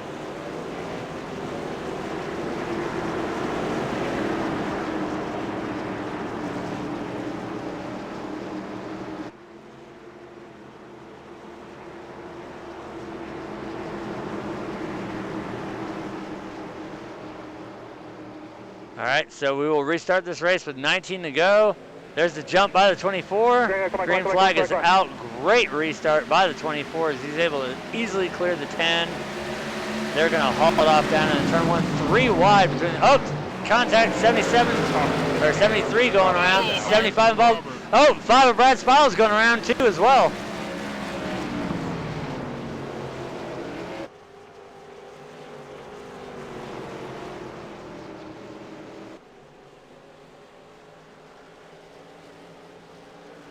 Where do we start on the replay here? Because, I mean, the initial was between the 73, and then we saw the 5 as well go around. So we'll start with the 73.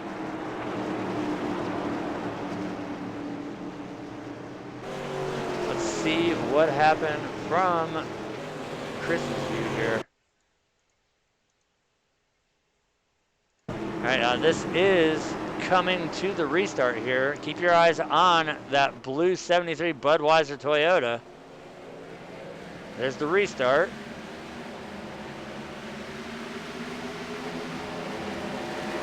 Everything's looking all right so far. Looks like he just drives down on the 6 of Rodney Kramer and gets tapped by the, 75 of Robert Barris goes around. Contact with the 28. And then we see the 75.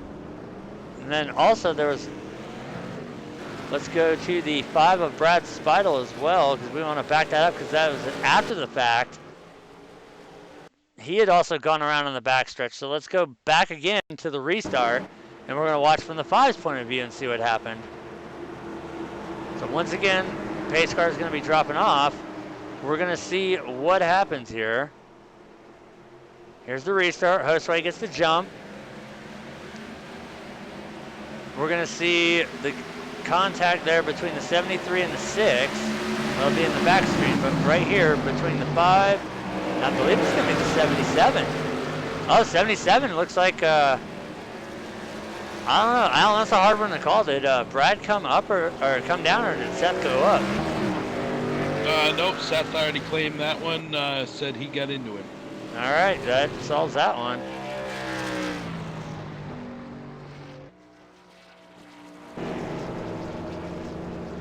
Like I said, right now, this is definitely playing to Josue's advantage as he is still out front.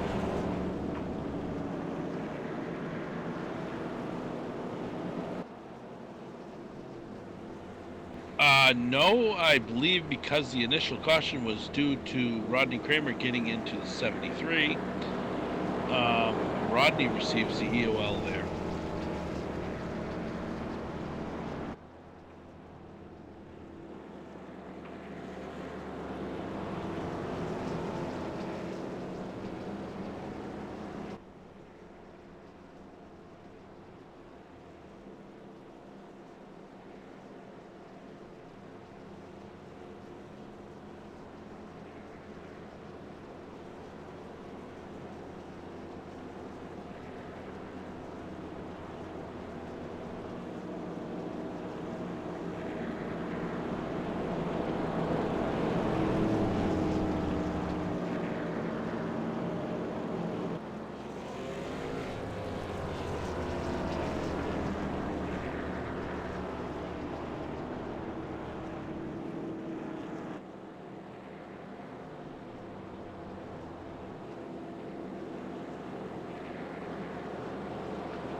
Well, if you guys want to talk about a rebound, look at that 75 truck. He is, despite getting spun, look where he's sitting. He's sitting in, right now he's being scored in 5th.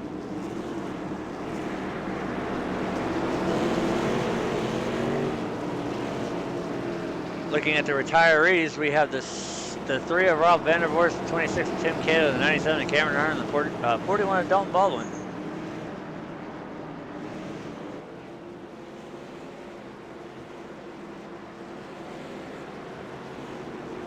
All right, so lights are out on the pace car once again.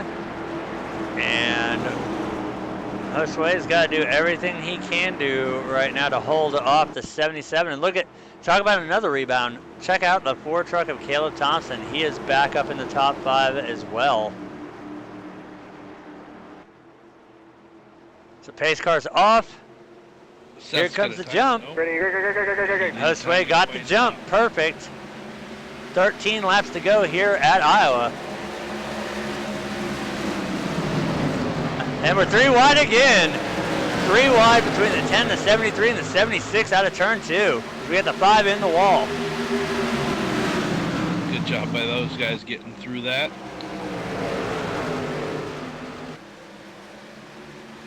Man, we got some vicious racing going on. Now it's going to be a battle between the 4 of Caleb Thompson and the 24 of Josue Tellis. As we see the 29 of Avery McDonald has gotten around the 77 of Seth Schultz. Right now, this is Josue's race to lose. He is doing his best right now as we see the 10 of Todd Gray dive into the inside to try and make the pass on the 75 of Robert Barris as they come out of 4 here. It'll be 11 laps to go now. That 77 truck, boy, did he go backwards fast. Yes, he did. Now we got the 4 of Caleb Thompson looking on the inside of the 24.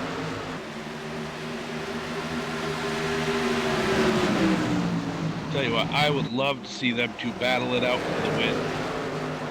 Right now, honestly, I don't think Caleb is going to have anything on the inside line. He's going to have to try and force the 24 to make a line change to get that to transpire. Right now we see Todd has been able to make it around the 75 Robert Barris, and he's going to keep going. He's going to try and dive it down there and get past the 77 of Seth Schultz. It'll be 9 laps to go this time by now. So under 10 laps to go. Josue is still out front leading this thing. I'm rooting for him right here. I'm rooting for him. I'm rooting for Caleb. Caleb's had some of the crappiest luck in the league, as well as Josue, but we've also seen Josue has had the biggest turnaround too. Last season with the K&N car, we've seen the best performance out of him. And as we're seeing right here now, we see the 4 of Caleb Thompson as he's challenging still for the lead as it's 8 laps to go here, or excuse me, yeah, 8 laps to go here at Iowa. Josue goes way high. That's going to open the door for the 4 of Caleb Thompson. And Caleb! Oh! That will hand the lead over to the 29, I do believe. No, that'll be the 10, I think. So we're going to go ahead and take a look at the 4 of Caleb Thompson.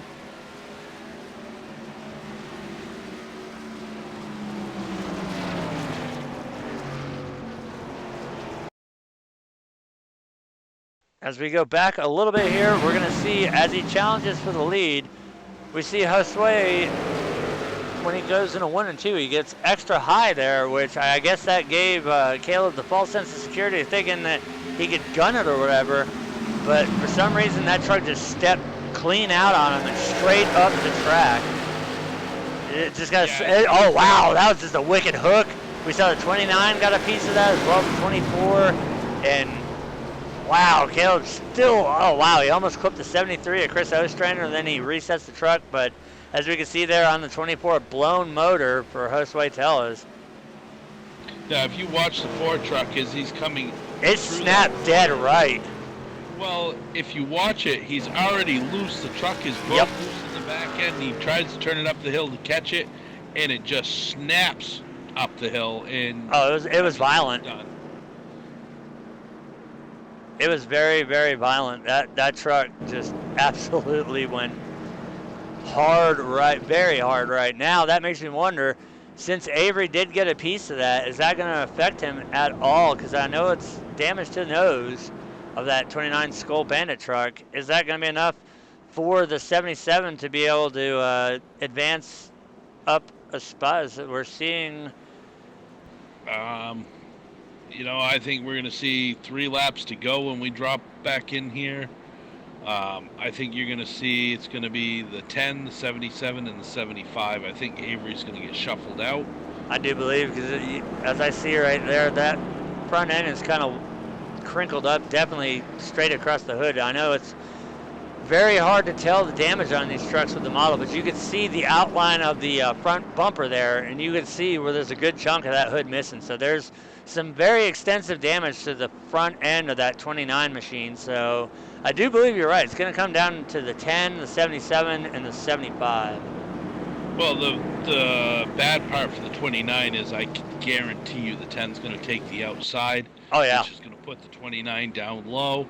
And we've seen all night that low line is just not going to get you anywhere. No, it is not.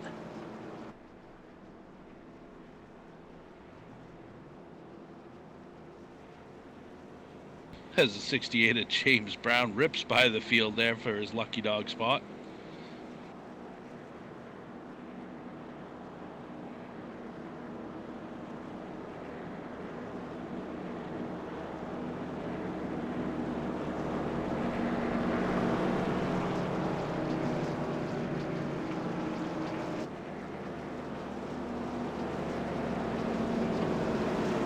All right, so it looks like we might get a 2-lap shootout here.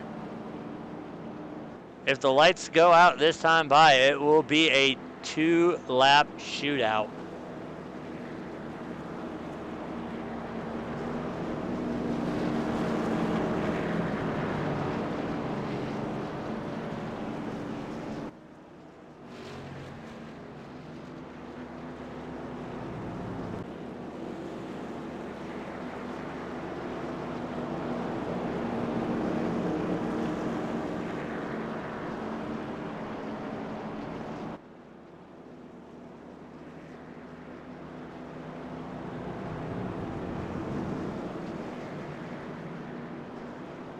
So this is definitely shaping up to be, this is going to be one hell of a finish here.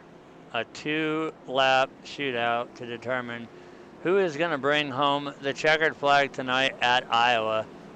The lights are out on the pace car.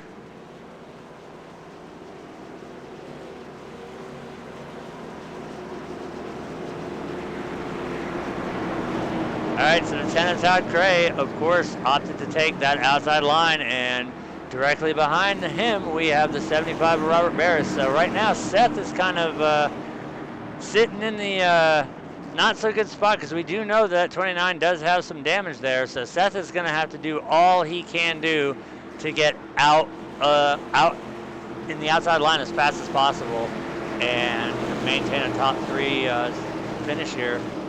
Pace car gets ready to make its way down pit road. Todd's going to lead us into the restart zone. Let's see what these guys can do in 2 laps.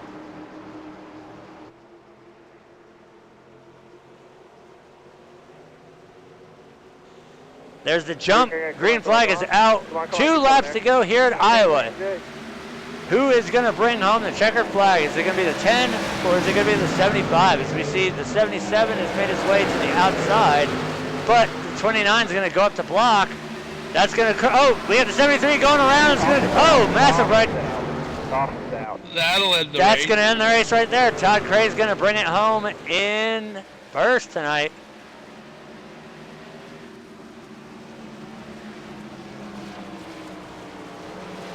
So it looks like our top 3 here is going to be Todd Cray with the win, Robert Barris second, and Rodney Kramer in third.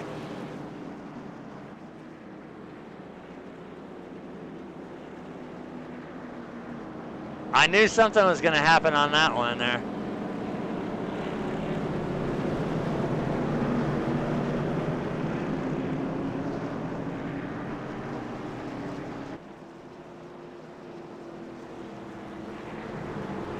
All right, folks, that puts it in the books. Todd Cray is going to bring it home as they come across the stripe for the last time here.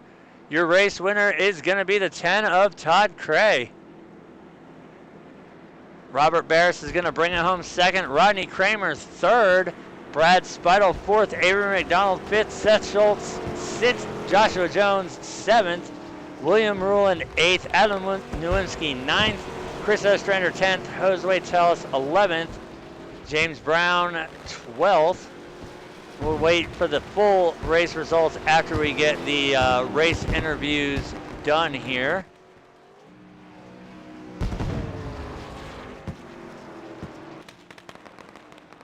As the fireworks are going off, let's see what the 10 of Todd Cray is going to do, as he's going to get the flag here, and let's see if he's going to burn it down at the line, which he's going to. So, Alan, why don't you bring Mr. Kramer in and give him his 15 minutes of fame.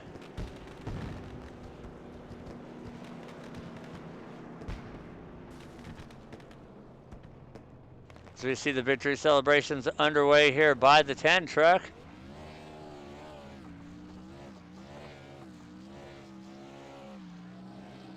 Rodney, what a finish there, bud. We brought it home third. Yeah, thanks, man. Yeah, I just kind of rode around the back, beginning of the race. Just didn't have a real good feel for the track. And all come together there at the end.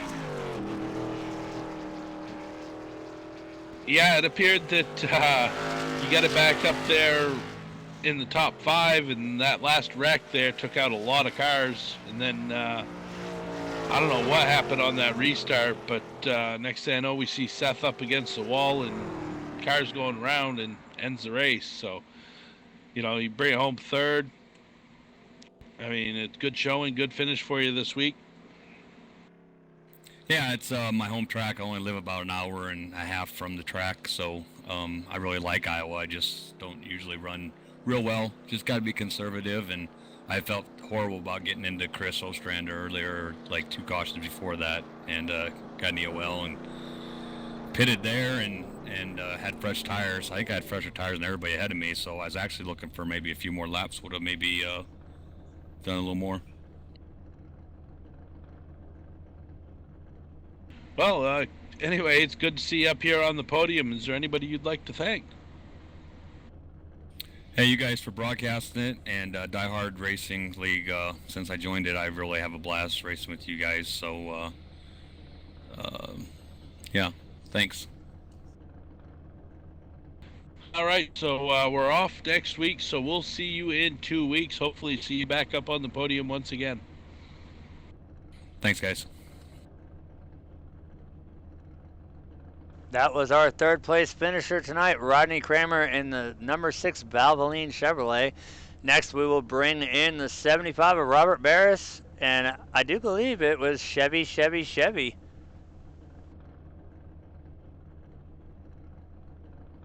All right, Robert, you brought it home second after a chaotic last restart there. I didn't know who was going to survive and who was going to magically fly over the fence, but it was an up and down night. We saw that, I do believe earlier on in the race, you had to go back down pit road because you forgot to take tires. You were involved in one of the incidences, but yet you still come home second. Yeah, it's, I'm glad to get the truck loaded up and get out of this place. I've never really been a big fan of this track. It's just really bumpy. There's really no good markers to use on the track. It's just kind of hope the thing sticks going to the turns and it doesn't push getting off. Aero, I don't know, for whatever reason, these things really suffer for aero at this track. It's pretty hard to pass. The one time I looped it, I was trying to get underneath the 76 truck, and just having to run so much brake bias if you get off that line. It just comes right around with you.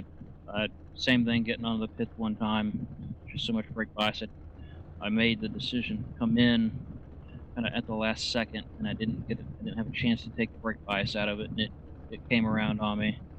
I was fortunate I was able to keep it down on the pit entrance, keep it up off the track, so I didn't bring a caution out. But yeah, all in all, it's good to get out of here with a second place. and move on to Pocono in 2 weeks. I'm looking forward. I really do like Pocono. So yeah, I guess sometimes it's good to be lucky. Get out of here with a second. Definitely, I don't think they had the speed for it. But attrition and luck cards fell the way I needed them to. Well, now that I have the newfound respect for all you guys that run the direct drive wheels, seeing how I switched over to Fanatec, how do your arms feel after 172 laps here? My right wrist is a little cramped up, but otherwise, really not too bad. I did the Indy 500 race Friday night, and those Indy cars, they got big tires, they run a lot of caster, the steering is really heavy. So that was quite a workout. I actually purposely didn't run last night's race so that I would be ready and fresh for tonight. Well, it definitely paid off. You were up, you were down, and then you managed to still bring it home second. So congratulations on that. As you mentioned, we are off next week for Memorial Day weekend, but we will return at Pocono. With that being said, who would you like to thank? Everybody at the league, everybody, you guys up in the broadcast booth, Mike doing the race control. Shout out to 93 Productions for sponsorship of this race, and Automated Office Technologies picking up the tab for us this season. All right, buddy. Well, once again, congratulations on that second place, and we'll see you in 2 weeks. Hey.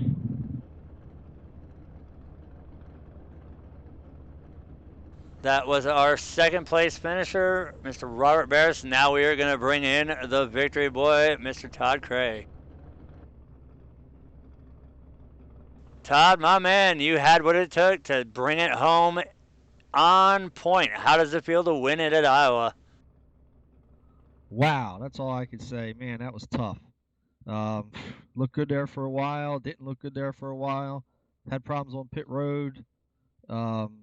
Ended up not getting tires when I was on pit road, and that caution came out. So I was a little not sure how that was going to play out. But then I came in again and got some tires. So I was coming there at the end, and I was just watching and just seeing how that was going to play itself out. Just a lot of fast guys tonight, comers and goers. It was just awesome. Well, it was definitely one hell of a race to watch up here in the booth. We saw you making power moves all night long, and ultimately it brought you the checkered flag max points night. A win is always a great thing to have, and as we move into an off week next week for Memorial Day, we return in 2 weeks at Pocono. How do you feel about that track? Yeah, I've had success at Pocono, so I just got to get back there and do some testing. My Sunday nights have been limited, so wish I could be in all these races. I'm going to try to make them from here on out. But yeah, excited about Pocono. Take this win and, cherish it. Man, that was a tough race, man. It was, especially with that caution there. I was watching for Robert. I knew that was going to be a good battle there. And, Dalton was fast and Seth was fast. There's just a lot of fast guys tonight, so... Just like to thank Automated Office Technologies, Diehard Racing League for putting this whole deal on. Really happy to be a part of it. It's always a pleasure watching you guys. I mean, my heart is definitely there on the track, but I have just as much fun sitting up in the booth watching you guys week after week after week. And tonight was no exception. You ripped off a W. Now you got a nice off week to sit there and have 2 weeks to celebrate it, and then hopefully move into Pocono and seal it with 2 wins back to back. All right, gonna have to get some testing in for that. But man, thank you guys for putting it on. I love going back and watching the races either later tonight or tomorrow. It's real fun. Makes it just good to be a part of it. Thank you. Once again, congratulations on the win, and we will see you in 2 weeks. All right, good night, fellas.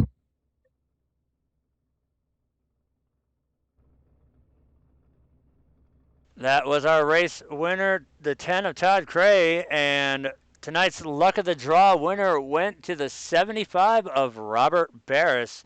So with all that being said, let us get the official race results pulled up here. Obviously tonight coming home with the win after a chaotic restart here for a 2-lap shootout. The 10 of Todd Cray brings it home with the checkered flag. The 75 of Robert Barris, after having an up-down kind of night, he rebounds very well with a second-place finish. Rodney Kramer in the 6 brings it home third. The 29 of Avery McDonald brings it home fourth tonight. 77 of Seth Schultz is going to round at the top 5. Brad Speidel brings it home 6th. Joshua Jones 7th. William Ruin, who is another one of my drivers there, painted that truck for him. He manages to bring it home 8th tonight. Another one of my drivers, the 28 of Adam Nowinski, he brings it home 9th. And running out the top 10, we have the 73 of Chris Ostrander. Josue Tellison, the 24, is going to bring it home 11th. The 4 of Caleb Thompson, 12th. James Brown in the 68. Unfortunately, I will be doing extensive work to that truck come tomorrow in the body shop. He's going to bring it home 13th. The 41 of Dalton Baldwin is going to bring it home 14th. Cameron Hearn, 15th. Tim Cato, 16th. And Ralph Vandervorst is going to round out the field in 17th. So 172 laps in the books here at Iowa. Definitely a lot of beating, banging, typical short track action. Alan, any final words before we wrap this one up? Yeah, overall it was a pretty good run for everybody. I'd like to have seen that one finish out green, but not everybody got a good restart on that one, and it'll be what it is. We'll be off next week. We'll have a good run at Pocono. Kind of wish I was racing that one, but we'll be up here in the booth calling it.